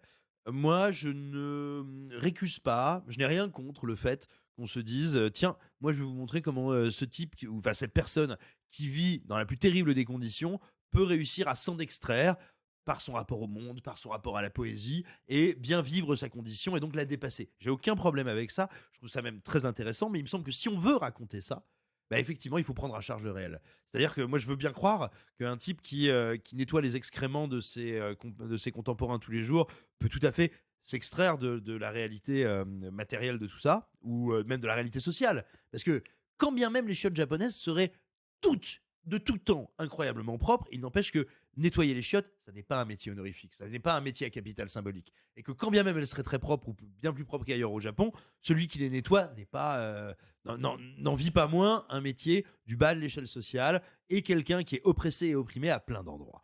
Bon, bah à partir du moment où on ne représente pas ça, sa transcendance n'existe pas, pour moi. Et donc on ne raconte... Je suis un peu d'accord avec toi pour le coup. Et donc on ne raconte plus l'histoire de quelqu'un, de comment, pourquoi, et de rentrons dans le quotidien de cet homme qui arrive à trouver la beauté dans ce quotidien qui sent plutôt le caca. Bah non, pour moi, on se dit genre, c'est beau les petites gens quand même. C'est joli. Je suis pas du tout d'accord. Je suis pas du tout d'accord parce qu'en fait, déjà, on sait pas vraiment qui il est. On le caractérise beaucoup par ça, mais pour moi, le rapport notamment sous-entendu avec sa sœur fait que c'est pas forcément quelqu'un qui a toujours été à cette place sociale-là et qui potentiellement a choisi de revenir, en tout cas, à cette espèce de d'essentialisme. Et donc, qui... En fait, pour moi, ça ne parle pas de regarder comment les petites gens travaillent bien. Pour moi, c'est juste ce personnage-là, qui a ce parcours-là. Pour moi, il ne fait pas un discours social large. Il a juste choisi de présenter un mec qui fait ce boulot-là à cet instant T. On ne sait pas ce qu'il fait avant, on ne sait pas ce qu'il fera après, parce que c'est quelqu'un qui est présenté comme cultivé, comme venant d'une famille aisée, mais qui, là, depuis quelques années, fait ce métier-là et juste s'extasie devant des choses aussi très simples. Donc, Dieu sait ce qu'il a fait avant. Si ça se trouve, c'était un méga trader et qui a un jour tout foiré et qui s'est retrouvé là et peut-être même qui se punit et qui réapprend à regarder le monde. Mais alors, justement, j'ai aussi un problème avec la manière dont le film prend en charge ou ne prend pas en charge complètement le passé, le parcours de ce personnage-là.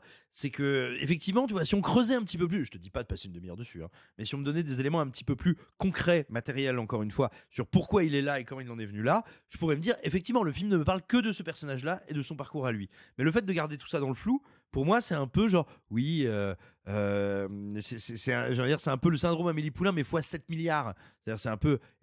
Et si derrière chaque petit vendeur de rôtisserie, il y avait un Jacques Prévert qui s'ignore? Non, il y a quelqu'un qui se lève à 4h du matin, qui galère, qui en peut plus, et qui te mettrait des grands coups de pied dans les gonades si tu pouvais arrêter de le regarder comme ça.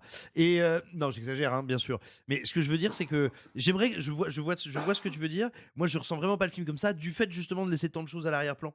Du coup, j'ai l'impression que c'est une espèce d'image d'Épinal qui se veut un peu générale et qui me met mal à l'aise. Mais c'était cette question de laisser trop d'éléments à l'arrière-plan, et de fait, je suis un peu d'accord avec toi, notamment sur la question vraiment crade du film, ou plutôt son absence de crade. Moi, ça m'a rappelé, pour le coup, cette faiblesse-là de Perfect Days m'a rappelé les faiblesses d'un film bien plus médiocre que celui-là, qui était Les Olympiades de Jacques Audiard, film qui devait quand même, à la base, être quasiment un semi-documentaire. L'idée de Jacques Audiard, c'était d'inclure des personnages de fiction qui sont incarnés par des acteurs dans la population du 13e arrondissement, du quartier des Olympiades, et filmer cette population telle qu'elle est.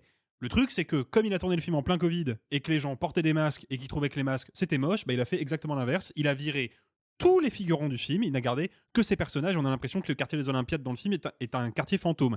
Et il y a une espèce de regard un petit peu hautain sur la population qui se traduit par cet effet de mise en scène, parce qu'on comprend bien que, en fait, Audiard, il a envie de filmer le peuple à une condition quand même, bah, c'est que le peuple, il corresponde à sa charte esthétique. Et ça, c'est vraiment quelque chose de méprisable. C'est pas tout à fait le cas avec Wim Wenders, mais je pense qu'il y a quand même chez Wenders une certaine timidité à aller filmer de la merde, pour parler crûment, qui le dessert et qui le place un petit peu trop en hauteur par rapport à son personnage.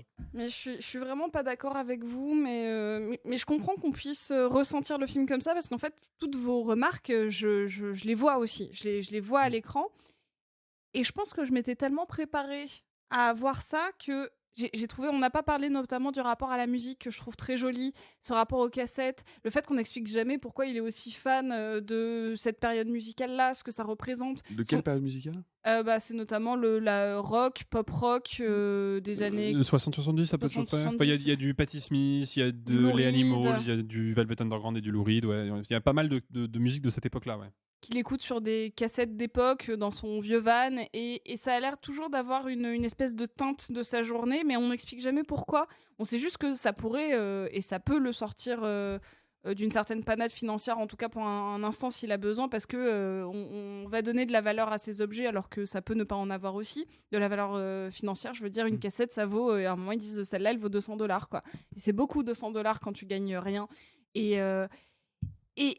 je trouve qu'en fait, le film est fait avec beaucoup de minutie. Et moi, cette pudeur, genre, je l'entends, hein, ouais, il n'y a pas de caca, il n'y a pas de pipi. À un moment, il y a une vieille tache qu'on voit avec une espèce de truc de dentiste, de petit miroir, là, pour voir s'il y a des trucs en dessous. Il y a une petite tache de vomi. Mais en fait, moi, j'ai pas besoin. Enfin, moi, on me dit qu'un mec, il récure les chiottes du matin au soir, je comprends son métier. J'ai pas besoin de... Ouais, mais... J'ai pas besoin de le voir. Enfin, c'est bon, c'est sous-entendu. Enfin, oui, mais suis moi, désolée, en fait, oui, mais le truc, un c'est film que... sur la poésie, j'ai pas besoin de voir du caca sur une cuvette, quoi. Un film qui me raconte le quotidien d'un personnage dont le métier est dégoûtant, si moi, en tant que spectateur, je ne suis pas dégoûté, je suis pas avec le personnage. Mais c'était pas ça le sujet. Et c'est pour ça, c'est là que... Mais c'est son sujet, il passe 1 heure sur 2 heures dans les chiottes à les nettoyer, donc c'est forcément son sujet. Oui, mais si ou c'est un de ses sujets. Oui, mais si le sujet, c'est pas les mains dans la crasse. Si le sujet, c'est genre autre chose que genre de le voir écurer du pipi. Enfin, je sais pas, pour moi, il y a un truc, s'il a choisi de pas le montrer, c'est qu'il y a une raison, tu vois. Bah oui, mais qui est peut-être une pudeur mal placée, en fait. C'est ça l'argument vous le ressentez de comme Simon, ça. mais... Moi, c'est bon, j'ai compris ce qu'il faisait de sa journée, j'ai pas besoin de le voir écurer du caca, tu vois. Genre, désolé, ça fait beaucoup de fois le mot caca pour un film qui est super poétique et super léger. Et du vomi. Et il y a plein de substances genre qui sortent du corps et qui ont une odeur très discutable. J'adore votre conversation. Vous aurez compris, je n'ai pas vu le film, mais vraiment. Puis surtout, on vient de dîner, donc c'est vraiment un régal de vous entendre. Non, mais il y a un truc quand même que là où je trouve que Simon t'es un petit peu dur avec le film, c'est que tu as commencé ton argumentaire en disant que c'était un film assez cliché sur le Japon. Il y a quand même un truc que le film fait qui pour le coup va totalement à l'encontre des clichés qu'on a sur le Japon. Quand vous êtes un cinéaste pas inspiré, que vous avez envie de filmer le Japon et que du coup vous n'avez pas d'idée, bah en général vous vous référez aux éléments les plus évocateurs du Japon, à commencer par la ville de Tokyo, bon, c'est là que se déroule le film, et a fortiori le quartier de Shibuya avec ce fameux passage piéton gigantesque où circulent tous les jours des dizaines et des dizaines de milliers de personnes, voire plus. Bon, le fait est que le personnage joué par Koji Yakusho, c'est ça, si j'écorche pas son nom, travaille dans le quartier de Shibuya. Sur son uniforme, il y a marqué Tokyo Shibuya. On verra jamais le passage piéton, et à vrai dire, on ne verra jamais aucun monument ou bâtiment emblématique de Tokyo, ou alors de très loin. Et moi, il y a un truc qui m'a frappé dans le découpage et le montage du film, c'est que j'ai passé tout le film en ayant le sentiment de ne jamais rentrer dans la ville, alors qu'en fait, j'en suis jamais sorti. Et ça, c'est quelque chose que je trouve intéressant. C'est qu'on a un double mouvement qui est que le personnage, il est à la fois complètement prisonnier de cet environnement urbain, et en même temps, il en fait pas vraiment partie. Et la vie la plus exaltante et la plus riche et la plus épanouissante de la mégalopole Tokyo, eh ben, c'est pas sa vie à lui, il n'y a pas accès, il est en parallèle. Et ça passe uniquement par le choix des décors, par le choix des plans, par le choix du montage, ce qui montre quand même que Wim Wenders, il a encore un œil de metteur en scène assez aiguisé. C'est donc Perfect Days de Wim Wenders avec Koji Yakusho.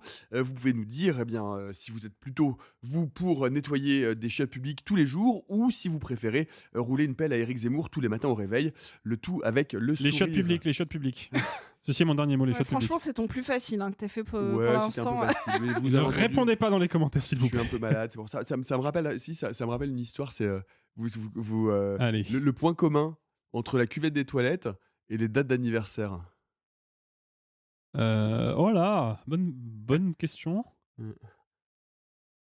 On te saute dessus. Non. Je les rate globalement à chaque fois. Que se passe-t-il lorsqu'une mère célibataire Que se passe-t-il lorsqu'une mère célibataire tondue après la guerre pour avoir été mise enceinte par un soldat allemand et un jeune étudiant homosexuel qui cache son attirance pour les hommes se rencontrent, se plaisent et s'attachent l'un à l'autre? Il se passe qu'est venu le temps d'aimer. Daniel!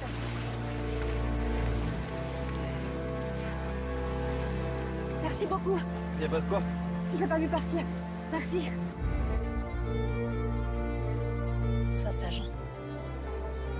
Depuis la dernière fois, j'ai pas arrêté de penser à vous. me suis jamais senti aussi bien avec quelqu'un. Le temps d'aimer de Catel qui libéré avec Anaïs Demoustier et Vincent Lacoste. Pareil, c'est un film que certaines et certains d'entre nous avaient pu voir à Cannes. Et Sophie, toi, c'est un gros coup de cœur. Oui, pour moi, c'était impossible de ne pas voir le nouveau Catel qui libéré à Cannes. Je vous l'avais déjà dit à l'époque, c'était une de mes grosses attentes parce que Catel qui libéré, c'est une réalisatrice que je suis depuis longtemps, en tout cas depuis son deuxième long métrage, Suzanne, qui m'avait beaucoup séduit. Parce que je trouve qu'elle avait une fougue d'écriture que j'avais retrouvée dans son film d'après, Réparer les vivants, qui était beaucoup plus solide, beaucoup plus maîtrisé, mais qui avait toujours cette espèce d'intensité. Elle a une rage dans ses personnages que je trouve fabuleuse. Et donc, le temps d'aimer, en plus, avec ce casting que j'adore, Anaïs Demoustier et Vincent Lacoste, ça avait tout pour me plaire. Et en effet, ça m'a beaucoup plu. Je vais commencer par les défauts parce qu'après, je sais que les garçons vont un petit peu appuyer dessus. Et je tiens à dire que il y a un vrai défaut dans le film qui va avec sa fougue, c'est que le film dure sur énormément d'années, sur plusieurs dizaines d'années, et qu'il y a un vieillissement des personnages que je trouve raté. C'est-à-dire qu'elle a fait le choix de ne pas changer de comédien pour jouer Anaïs Demoustier à 19 ans ou à 50. Et c'était très casse-gueule, et en effet ça s'est cassé la gueule, pareil pour les autres personnages, donc ça c'est mon point faible. Cependant, je trouve que Catel qui libéré, elle a une approche très romanesque du cinéma.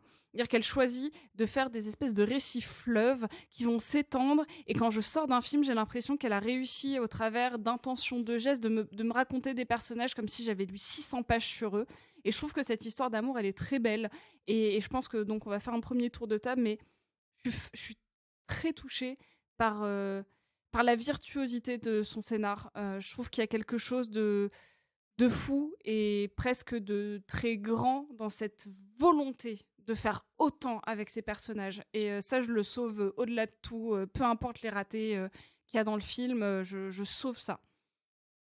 Simon, est-ce que tu es sensible à cette grande fresque historique et intime, qui est un classique du cinéma, hein, de prendre des personnages, de les faire traverser l'histoire et de traverser avec eux leur intimité? Moi, je suis dans une position un peu particulière parce que... Non, tu es assis là. Ouais, mais tu... Bon, ok, tu m'as eu. Je suis dans une position un peu particulière parce que je ne peux pas ne pas recommander le film, parce que le film me divertit, parce que je passe un moment que je peux difficilement ne pas qualifier de bon moment. Néanmoins, c'est un peu à son détriment parce que je trouve qu'absolument tout est raté. Je trouve que tout est trop grand, trop gros, trop romanesque. J'ai vraiment l'impression de voir une parodie, en fait. Moi, je suis vraiment dans un espèce de pastiche totalement kitsch. J'ai l'impression d'être devant Le Cœur a ses raisons, quasiment, quoi. Mais je trouve le film ridicule de bout en bout, mais je suis très sensible à sa note d'intention, à ce qu'il veut faire. Je vois totalement là où elle voudrait aller, dans cette espèce de grande fresque, de grand romanesque, sauf qu'il manque 1 heure à son film pour qu'elle puisse le faire. Donc comme elle y va toujours à marche forcée, qu'elle essaye en plus de faire jouer ses comédiens dans des registres qui me semblent pas être leur registre habituel, c'est intéressant, mais c'est compliqué à faire dans le temps de durée du film. Je trouve que l'ouverture comme la conclusion sont pas loin d'être c'est assez hilarant, quoi. Non, vraiment, pour moi, le film est une espèce d'immense plantade totale, mais que je trouve très divertissante. Donc voilà, j'ai aucune envie de me moquer ou d'aller en faire plus, machin. Je pense que je vois ce qui vous plaît dedans. Moi, j'ai l'impression qu'il rate ce qu'il entreprend, et donc du coup, je vois une espèce de catastrophe ferroviaire au ralenti, mais je suis très sensible à ce qu'il veut faire, à ce qu'il essaye de faire, et à ce qu'il voudrait tirer de ces personnages et de cette fresque-là. Mais j'ai quasiment l'impression de voir un épisode de Benny Hill en accéléré avec des rires enregistrés, quoi.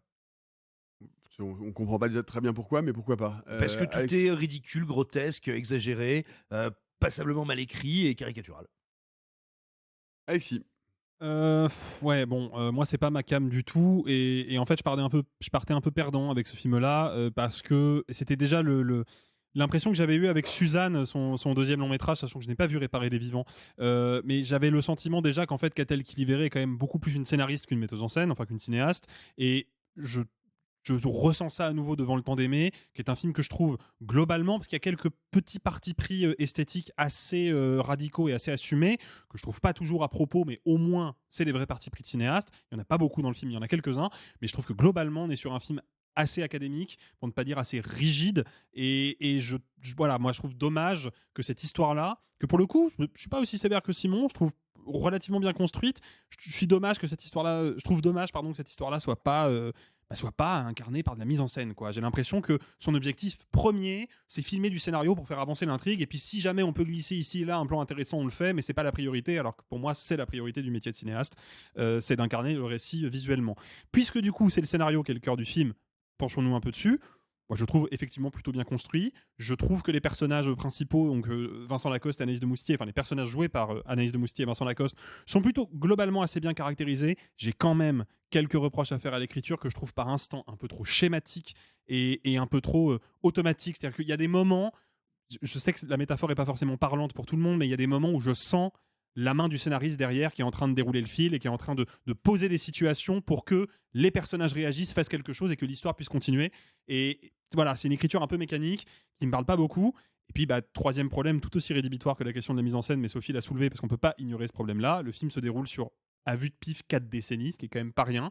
Et on a l'impression que les personnages ne vieillissent pas, ce que je ne m'explique pas. Honnêtement, je ne me l'explique pas parce que on aurait très bien pu accepter un changement de casting en milieu de parcours, on aurait très bien pu accepter un maquillage plus poussé, plus audacieux pour vieillir les comédiens.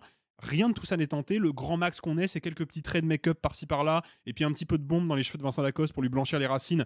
Ça ne fait pas sens en fait. Et moi, je passe tout le film à me demander pourquoi ces personnages-là sont immaculés, pourquoi ils ont l'air d'être complètement hors du temps, alors qu'en plus, on est sur un film historique qui prend le pouls de l'histoire et qui suit un personnage traumatisé par l'histoire de la Seconde Guerre mondiale qui, au fil du temps et des décennies, va essayer petit à petit de reprendre le contrôle sur sa vie et de faire le deuil de son passé. Quand on est à ce point-là dans l'histoire, c'est quand même con de ne pas vouloir assumer du tout le passage du temps. C'est quelque chose que je ne m'explique pas. Oui, cette question du vieillissement est une véritable question et elle est tellement flagrante que moi j'ai du mal à ne pas y voir une intention. Parce que, effectivement, littéralement, il n'y a quasiment, pour ainsi dire, pas de maquillage. C'est-à-dire que les personnages ne vieillissent pas. Donc elle choisit de les faire évoluer physiquement, de faire évoluer leur look, de faire évoluer les lunettes de Vincent Lacoste, de faire évoluer les coupes de cheveux d'Anaïs de Moustier, donc de les faire évoluer dans le temps sans les transformer physiquement. Donc à ce niveau-là, je pense que c'est une intentionnalité. Parce que vraiment, il n'y a pas de volonté de les grimer, de mettre sur leur corps l'empreinte du temps. Est-ce que c'est pour dire que finalement ce couple qui ne s'entend pas, ou qui se cherche, qui cherche son désir et qui passe son temps à se tourner autour, garde une forme de pureté dans le lien qu'ils ont l'un à l'autre, que ce temps d'aimer, c'est le temps de leur couple et que ce temps d'aimer-là, le temps n'a pas d'emprise sur ces sentiments. Je sais pas, ensuite, on peut faire tourner la machine à interpréter autant qu'on veut, mais je pense... Enfin, je ne peux pas imaginer que ça ne soit pas une intention. Je pense que tu as raison, je pense que c'est une intention. Après, le souci, c'est qu'effectivement, on peut faire cette interprétation-là et se dire qu'il y a l'idée de... On veut souligner une espèce d'éternité dans la relation qu'ont ces deux personnages-là, et on va le souligner en n'altérant pas leur physique. Ouais. Moi, je suis d'accord avec ça, en fait. Et du coup, à un moment donné, ça me gêne un peu, et puis j'accepte. Je suis d'accord en théorie. Je suis d'accord en théorie. Sur le papier, c'est une idée que je trouve même plutôt audacieuse et plutôt séduisante. Le souci, c'est que de fait, et je ne dévoile évidemment rien des éléments de l'intrigue, parce qu'en plus le film est quand même assez dense en termes d'écriture, il se passe beaucoup de choses, donc il faut faire attention de ne pas spoiler, mais de fait la relation elle évolue et leur lien il est pas toujours le même et leur caractérisation est pas toujours la même, donc de fait mais leur attachement oui. reste il n'est pas le même. Non, ils sont toujours attachés mais pas toujours pour les mêmes raisons, oui, donc il y a des évolutions partout, mais donc à ce compte là cette idée elle est théoriquement intéressante à partir du moment où la relation est le seul truc du film qui n'évolue jamais. Or, de fait, elle évolue à plein d'endroits.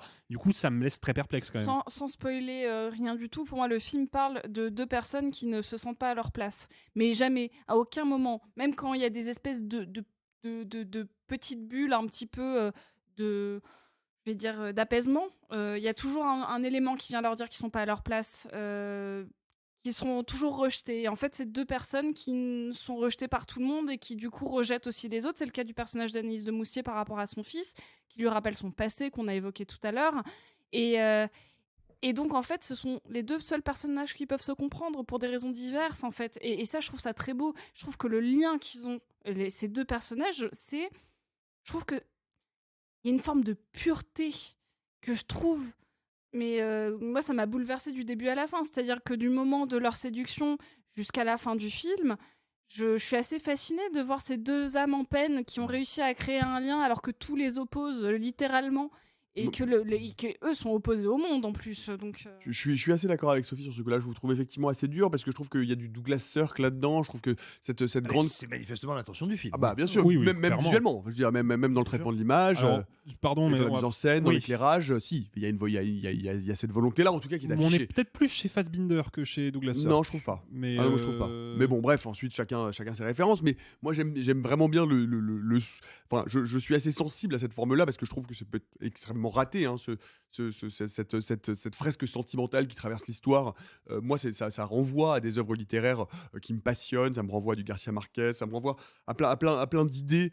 Ça me renvoie à l'amour au temps du choléra. Ça me renvoie à plein d'univers. Et je trouve qu'elle est très juste. Je trouve que ces deux comédiens sont incroyables. Vraiment, tous les deux, ils sont incroyables.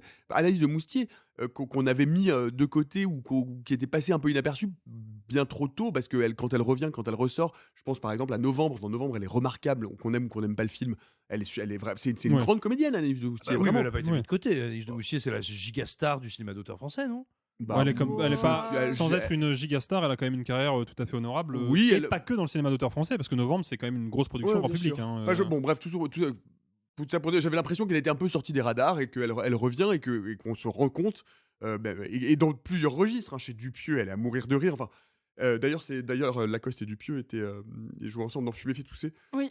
Je ne fume plus, mais je tousse. Non, bref, et je les trouve remarquables tous les deux. Je trouve que Lacoste, vraiment, dans ce rôle de grand dégingandé, sensible, intériorisé, enfin, vraiment, je suis emporté. En fait, moi, je me laisse emmener par cette locomotive émotionnelle et cette locomotive narrative, parce que je trouve que la mise en scène est au niveau. Je ne dirais pas que c'est un grand film, mais c'est un beau film et c'est un film que je vous conseille vraiment d'aller voir parce que je le trouve très accessible. Ouais, en ouais, fait. voilà. Je trouve C'est une très belle chronique humaine, quoi. Je trouve que c'est un film qui a sa place dans ce que je vais appeler le cinéma d'auteur populaire français. C'est-à-dire que c'est un film que je pourrais conseiller à ma mère, à ma grand-mère. Il y a quelque chose de très rassembleur en fait dans ce film qu'on va picoter là avec nos espèces de regards critiques, alors que on oublie que les gens vont aussi au cinéma pour voir des histoires et qu'il y a plein de gens qui vont pas être aussi critiques que nous et que cette histoire, elle a le mérite d'être assez unique dans le cinéma, dans le paysage français actuel,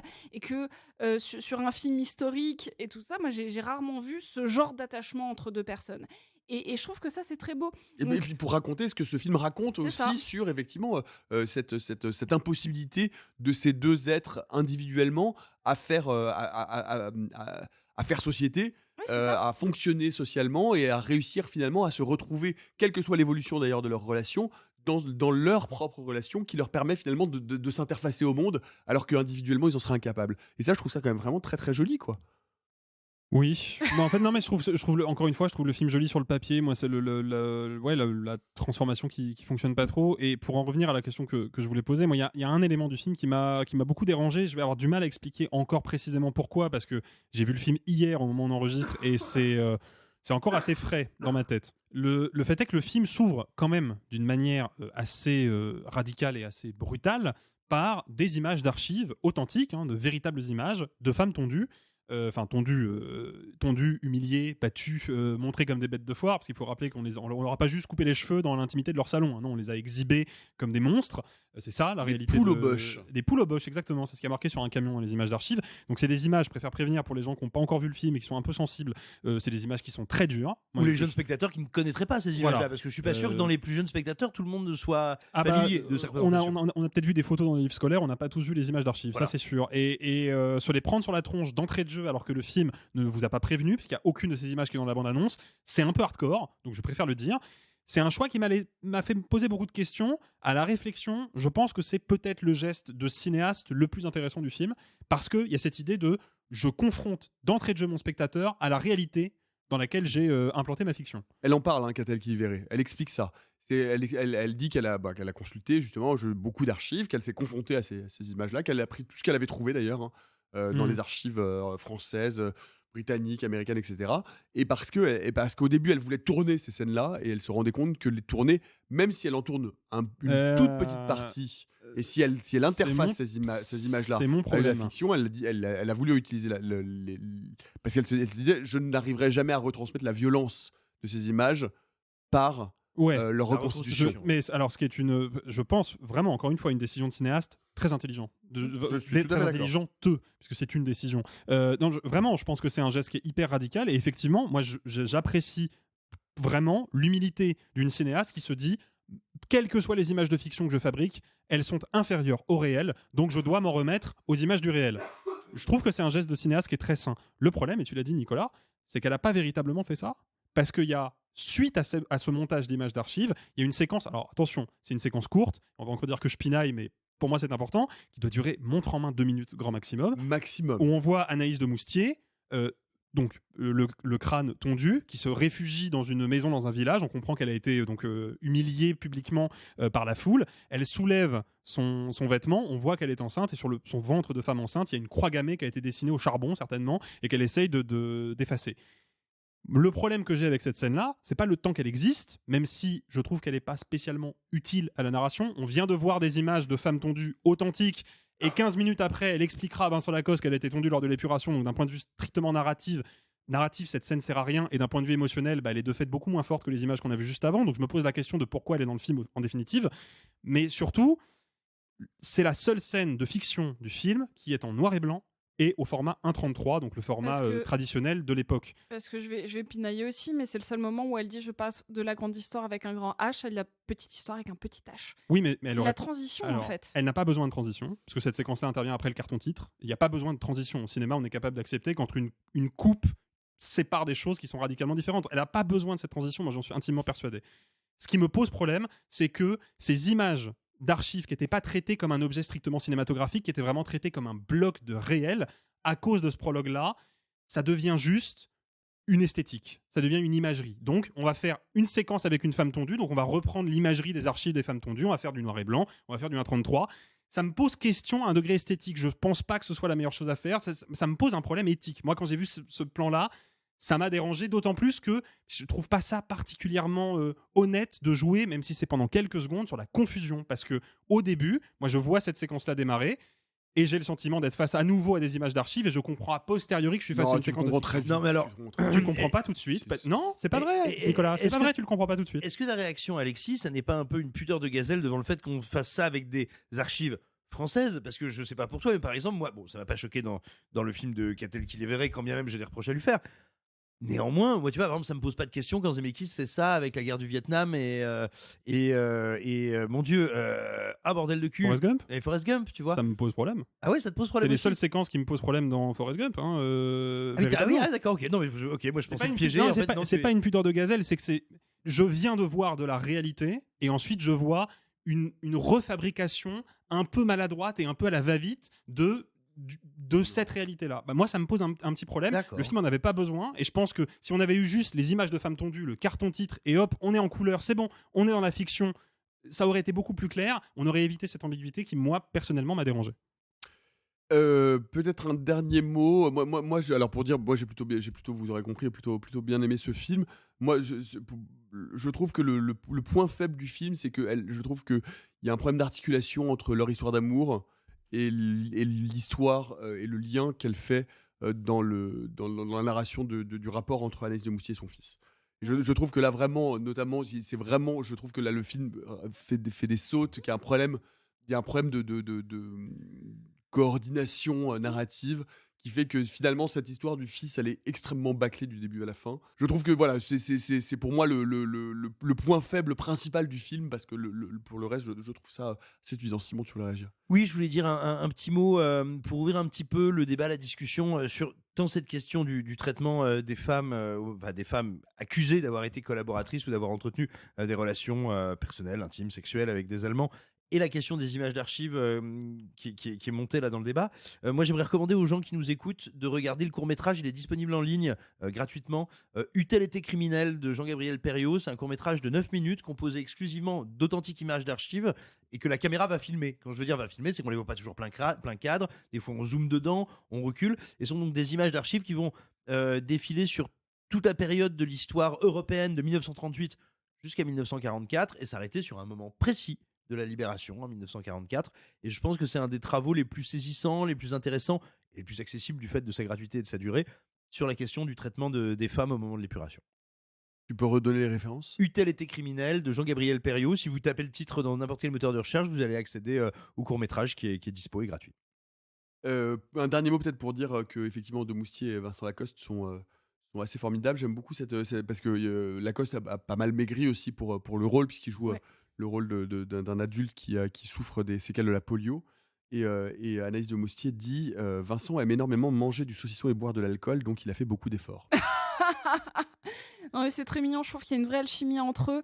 Et je crois que c'est aussi ça qui porte le film, c'est qu'il y a une espèce de à la fois de candeur et de dureté que le film va s'amuser à faire balancer. C'est-à-dire qu'il arrive toujours à avoir des moments de légèreté, même des moments de sexualité, de tension.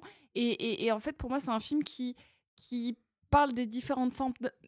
C'est un film qui parle des différentes formes d'amour.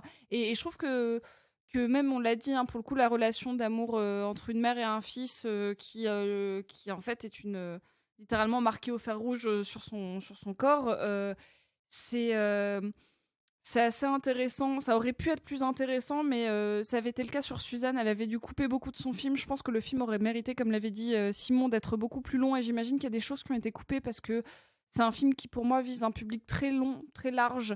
Et donc d'avoir un film qui fait plus de 2 heures, c'est déjà compliqué. Donc j'imagine qu'il y a des choses qui ont été amoindries à ce sujet-là pour se concentrer sur la relation entre Anaïs De Moustier et Vincent Lacoste. Mais rien que pour cette relation-là, le film vaut le coup Mais rien que pour cette relation-là, le film vaut vraiment le coup d'être vu parce que c'est une très, très, très, très belle histoire qui est très, très bien portée. Et je trouve que c'est important juste d'avoir une belle histoire bien interprétée. C'est déjà 2 très bons éléments cinématographiques à visionner. Le temps d'aimer de Catel Kiliveré avec Anaïs De Moustier et Vincent Lacoste. Est-ce que vous êtes plutôt manger du saucisson ou boire de l'alcool ? Bonjour Vincent Lacoste, si vous nous écoutez. Vous pouvez nous répondre en commentaire. On va refaire un petit tour du côté des actus et d'Anatomie d'une chute, Sophie, puisque c'est ce qu'on pourrait appeler le début de la moisson des prix pré-Oscar. En effet, Anatomie d'une chute a reçu, il y a quelques jours maintenant, 2 prix aux Gotham Awards, notamment celui du meilleur film étranger et celui du meilleur scénario. Donc pour Arthur Harari et Justine Triet. Justine Triet qui pour moi est en train de non pas rouler juste sur le box-office français pour en tout cas sa catégorie de film, mais en train de vraiment défoncer le box-office mondial en fait avec son film. C'est une vraie surprise.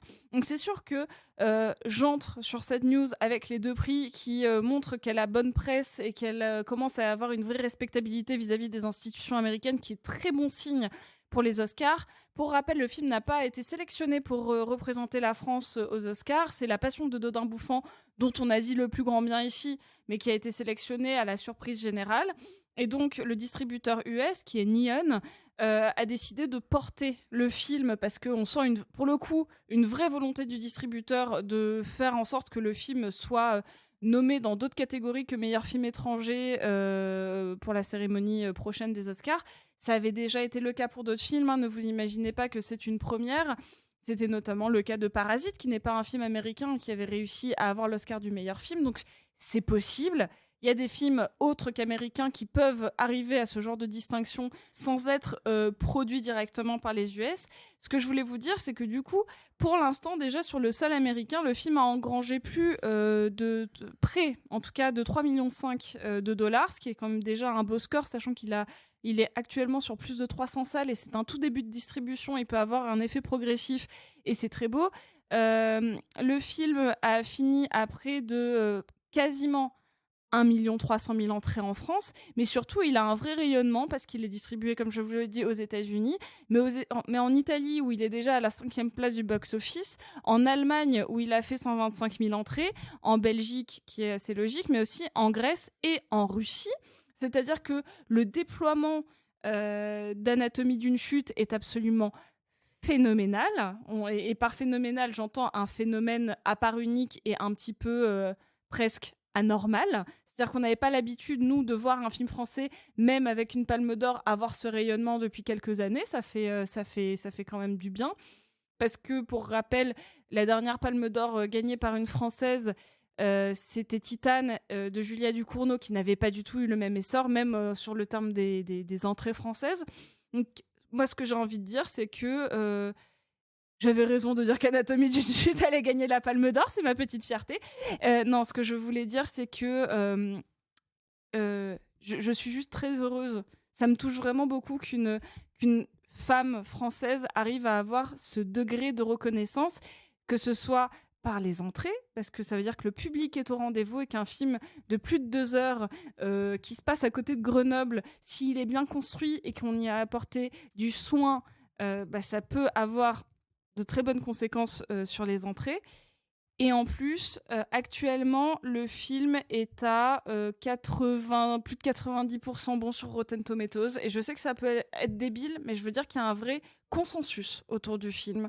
Et je sais pas si vous voulez rajouter quelque chose, mais je trouve que c'est un phénomène qui mérite d'être largement souligné. Je vais pas rajouter un truc par rapport à ce que tu as dit parce que je trouve que tu as été très complète sur la question et effectivement le film est en train de prendre une très très belle place dans les box-office internationaux et c'est une très bonne nouvelle. J'aimerais juste partager une petite anecdote qui est un peu rigolote, c'est que visiblement à maintenant c'est une règle, à partir du moment où Anatomie d'une chute est récompensée quelque part, il y a un discours politiquement engagé qui a lieu en simultané. Du coup, j'ai très très hâte de voir les Césars et les Oscars. Je pense que ça va être rigolo. Parce que vous le savez, donc Justine Triet avait fait un discours très à charge contre le gouvernement d'Emmanuel Macron lors du Festival de Cannes, après avoir reçu sa Palme d'Or, ce qui avait énervé notre très aimable Première ministre Elisabeth Borne. C'est du sarcasme. Et Thierry Frémaux. Et Thierry Frémaux également, mais bon, voilà.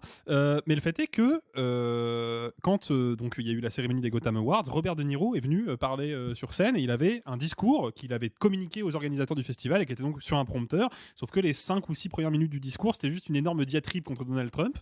Et quand il a lu le prompteur, il a dit publiquement en plein discours, en fait ils ont coupé toute la partie au début, donc si vous me permettez, je vais sortir mon téléphone portable. Il a sorti son téléphone et il a lu tout le discours et il a terminé en disant comment ose-t-il me couper la parole. Donc visiblement, à chaque fois que Anatomie d'une chute passe quelque part, il y a des remous politiques. Du coup, je suis curieux de voir la suite et de voir si ça se vérifiera surtout. En transition, un petit mot de la fête des Cougours qui passionne nos amis d'outre-Québec qui ont découvert il y a peu cet étrange légume, ressemblant à s'y méprendre à une énorme paire de couilles. Et pour finir, attention, je vais vous demander d'un petit peu d'attention si vous êtes en train de nous écouter, arrêtez ce que vous êtes en train de faire, mesdames et messieurs, puisque nous sommes, vous allez vous rendre compte, toujours très sensibles à vos attentes, à vos demandes, à vos désirs, et face à la déferlante de courriers que nous recevons globalement chaque semaine pour nous témoigner de votre amour absolu et inconditionnel pour la rubrique finale, celle qui porte aussi haut les valeurs de la critique que Love Amour porte les valeurs de l'électrogym sans effort. Non pas une, non pas deux, mais 3 vite fait mal fait, la critique bâclée en 30 secondes. Et on commence par Dumb Money de Craig Gillespie avec Paul Dano et c'est Simon qui s'y colle. Dumb Money ou Argent Stupide. Alors, c'est un titre. Qu'est-ce qu'il désigne ? La Dumb Money pour les salauds de la City ou les vilains méchants traders et autres analystes financiers de Wall Street. C'est l'argent qui vient des particuliers qui investissent dans le système boursier ou des tout petits conseillers. Bref, du kidam qui, avec ses économies, voudrait essayer d'arrondir un peu les fins de mois ou de gagner de l'argent. Eh bien, tous ces gens-là qui ne bénéficient pas du même support technologique, de la même finesse de conseil et, on va dire, d'indiscrétion sur le marché, ces professionnels-là de la finance, du trading, les considèrent donc comme de l'argent stupide qu'il convient de réussir à ratiboiser, qui de toute façon ne parviendront jamais à leur fin. Eh bien, c'est le contraire. C'est le contraire qui est arrivé en 2020-2021, quand un jeune analyste financier, pas du tout une des stars de Wall Street, a décidé de jouer contre Wall Street. En essayant de soutenir l'action qu'il estimait très sous-évaluée, très dévaluée de la chaîne de magasins GameStop. Il sera parvenu à ses fins, provoquant un raz-de-marée financier, littéralement l'implosion de au moins 2 fonds de pension et hedge funds, et puis finalement, on va dire une réévaluation des méthodes de traders afin de regarder comment réagissent les gens et les valeurs sur les internets et tout ça. Alors, on est dans un film qui est dans le prolongement de comédie dramatique à vertu portée soi-disant critique et plus ou moins documentaire, comme The Big Short par exemple, qui a eu plein de continuations et de clones ces dernières années. C'est un film dans lequel on va regarder, on va mettre un peu les mains dans le cambouis du moteur de l'économie américaine et dire c'est quand même pas joli tout ça. Heureusement, il y a des gens qui se laissent pas faire. Globalement, le film est très efficace. Il suit sans problème, sans mal. C'est assez bien rythmé.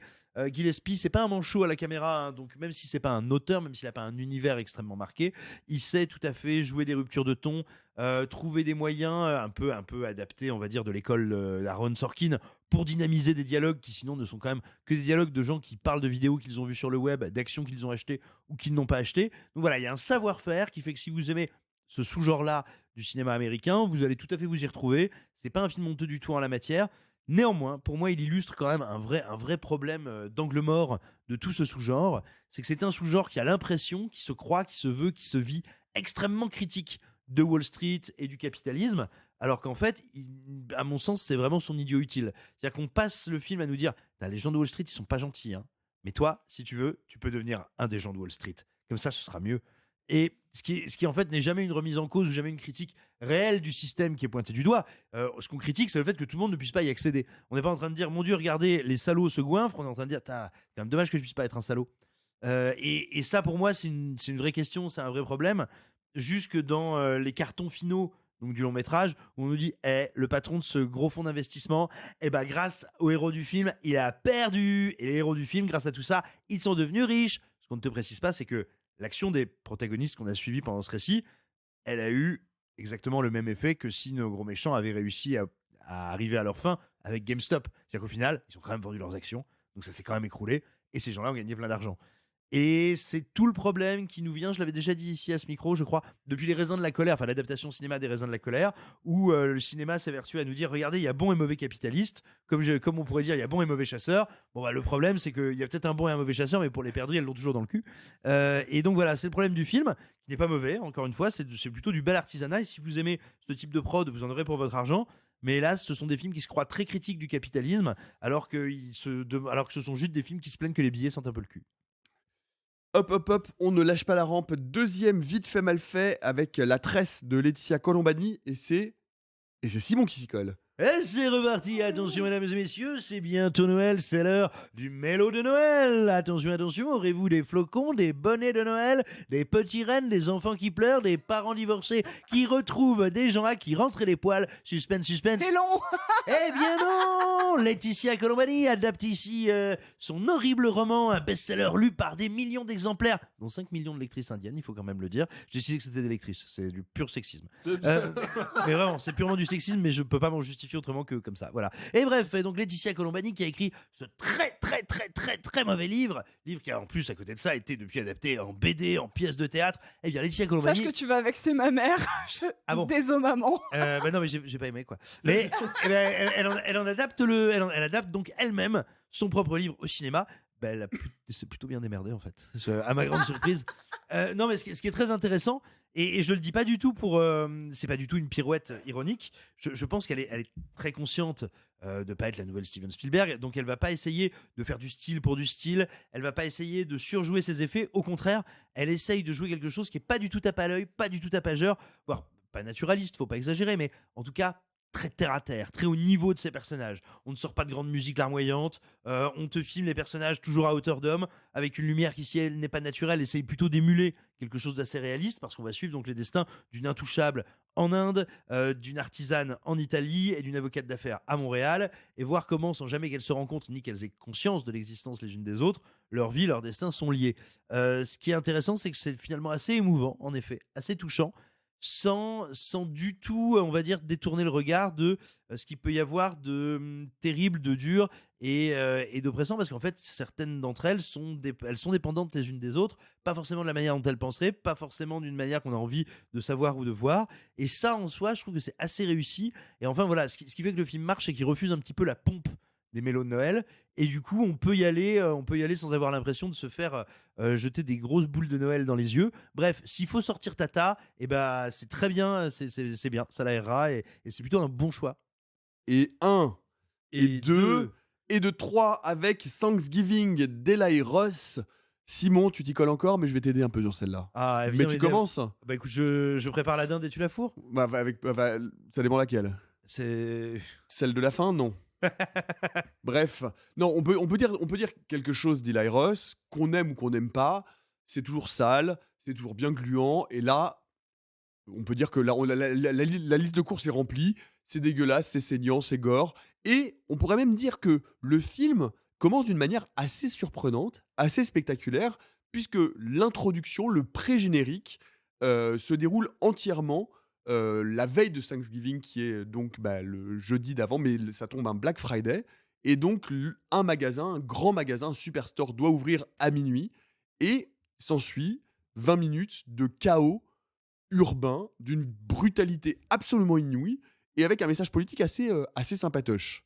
Oui, et c'est assez surprenant parce qu'il faut se rappeler que Thanksgiving, c'est l'adaptation d'une des fausses bandes annonces qui accompagnait le double feature, la double programmation de Tarantino et Rodriguez, à savoir donc Boulevard de la Mort et Planète Terreur. Parmi ces fausses bandes annonces, il y avait Thanksgiving, qui était assez remarquable, qui est une des plus marrantes, une des plus délirantes, et une des plus visuellement chiadées aussi. Il y avait un véritable univers, une volonté d'émuler tous ces petits slashers crado du tout début des années 80, voire la fin des années 70, vraiment les tout premiers. Mais en tout cas, c'était pas des films, on va dire, c'était des films qu'on peut interpréter politiquement et socialement, mais c'était pas des films qui avaient une charge politique consciente, volontaire, très, très, très travaillée. Donc, du coup, commencer ce Thanksgiving par un équivalent américain de ce qu'on a appelé en France les émeutes du Nutella, c'est surprenant, c'est étonnant, c'est relativement radical. Ça nous ramène aux premières heures du cinéma d'Eli Roth. Il faut quand même bien voir que Cabin Fever, il poussait volontairement à fond les potards du slasher. Puis après, dans les deux premiers Hostel, merci beaucoup. Rien. Dans les deux premiers Hostel, il travaillait la question du libéralisme mondialisé d'une manière qui était quand même extrêmement énervée et dont je vois pas beaucoup d'équivalent dans le cinéma populaire américain. Je parle pas dans le cinéma un peu plus arty, mais dans le cinéma d'horreur grand public, je vois pas bien d'équivalent. Bref. Et puis après sa carrière, en tout cas pour ce qui est de l'aspect politique, c'est quand même beaucoup calmé. Voilà. Dans Green Inferno, il y va pas non plus avec le dos de la truelle. Il y va pas avec le dos de la truelle, il y va pas avec le dos de la cuillère et il se mouche pas du coude, mais on va dire c'est un peu plus, on est plus sur le registre de la blague.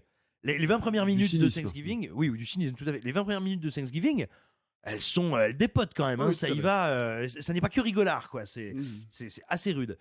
Le petit souci après ça, c'est que voilà, le film est aussi là pour nous rappeler que Eli Roth, c'est aussi un gros branleur. Et donc, il y a une grande partie du film qui est un peu en pilote automatique, relativement paresseuse, très attendue et un peu moche. Mais on se marre. Les meurtres sont crado. Les meurtres sont vraiment crado. Et on peut dire qu'à partir de là, c'est une fois cette scène d'introduction, mais vraiment, hein, qui pourrait presque, d'ailleurs, être un début de destination finale. Puisqu'on en parlait hors micro, tout à fait. C'est la destination finale, Black Friday, genre massacre au Walmart. Le problème, c'est que après ça se passe un an après, et après, on est vraiment sur de la Kevin Williamsonnerie.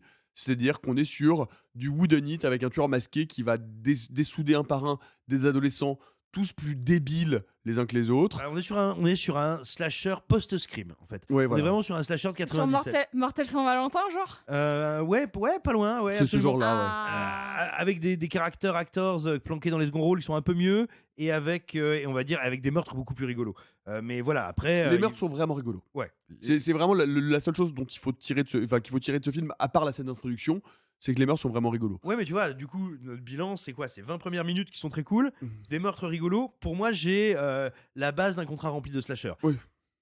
Pas plus que ça, faut pas le survendre. C'est pas le grand retour éclatant d'Eli Roth, c'est pas le film d'horreur de l'année, certainement pas. Mais quand je vois ce qu'un Five Nights at Freddy's faisait en gros de ce schéma classique, c'était pas exactement un slasher, mais enfin quand même, on avait des bébêtes, des gens dans un lieu clos et a priori des meurtres. Mine de rien, je trouve que ce Thanksgiving est beaucoup plus satisfaisant. Malgré les grosses faiblesses et les paresses de sa deuxième partie. Ouais. Je suis désolé, c'est assourdissant. Suivant. Voilà, mais nous sommes arrivés déjà d'une. J'ai repris pas mal de sirop pour la toux pendant cet épisode, donc c'est pour ça, mais nous sommes quand même arrivés au bout du programme et je suis encore en vie. Mais comme d'habitude, il en reste un peu plus et ça n'est pas un glaire qui est tombé sur la nappe. Ce sont des conseils de consommation culturelle. Et d'ailleurs, c'est intéressant parce que tu vas revenir sur un petit bijou, mais pas tout récent, hein, de jeux vidéo PC. En tout cas, moi, j'avais joué sur PC. J'avais adoré ça.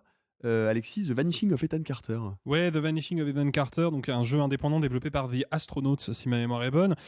Alors, il est compliqué à résumer, ce jeu-là, parce que c'est vraiment un jeu à ambiance, à atmosphère, un jeu assez contemplatif, relativement court, parce que je crois qu'il faut compter grand maximum une petite dizaine d'heures pour le boucler. Moins que ça, peut-être même moins. Moi, je suis pas encore arrivé à terme parce que je mets du temps à faire les jeux vidéo parce que j'ai pas beaucoup de temps libre.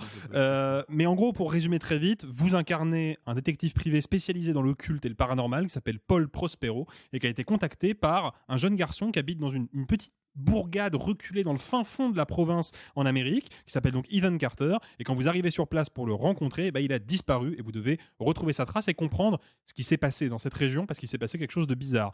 Donc c'est vraiment un jeu d'enquête qui est pas du tout intuitif, qui au contraire fait appel à votre curiosité, à votre nécessité d'aller visiter les différents environnements, d'essayer de découvrir potentiellement des scènes de crime ou en tout cas des énigmes à résoudre pour avancer petit à petit dans l'histoire. Ça fait peur ?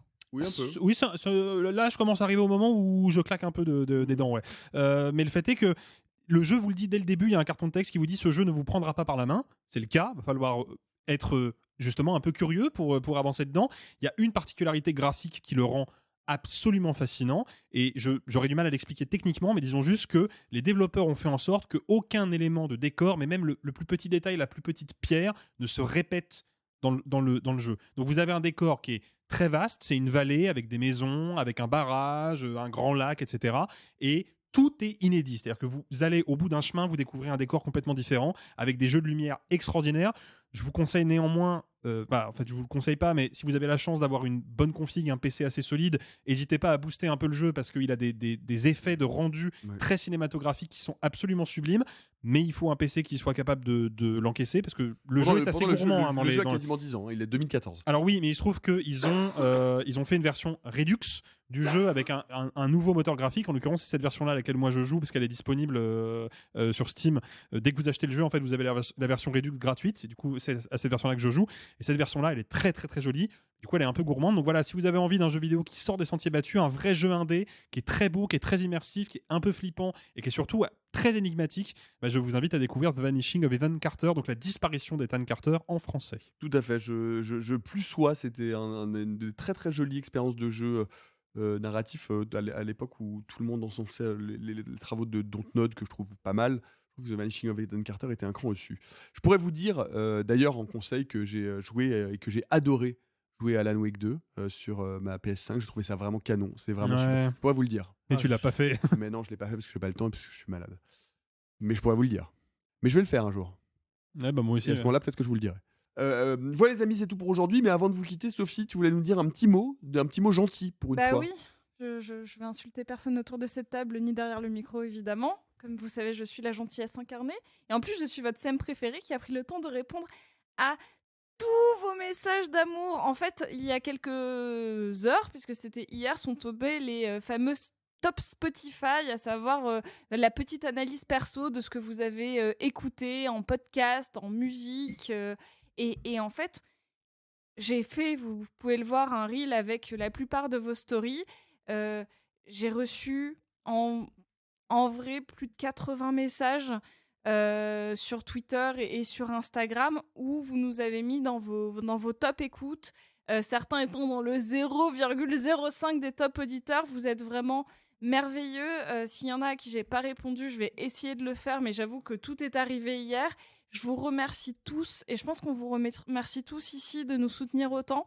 Ça a été une année formidable de recevoir autant de messages et de voir que vous êtes toujours aussi impliqués pour suivre nos bêtises.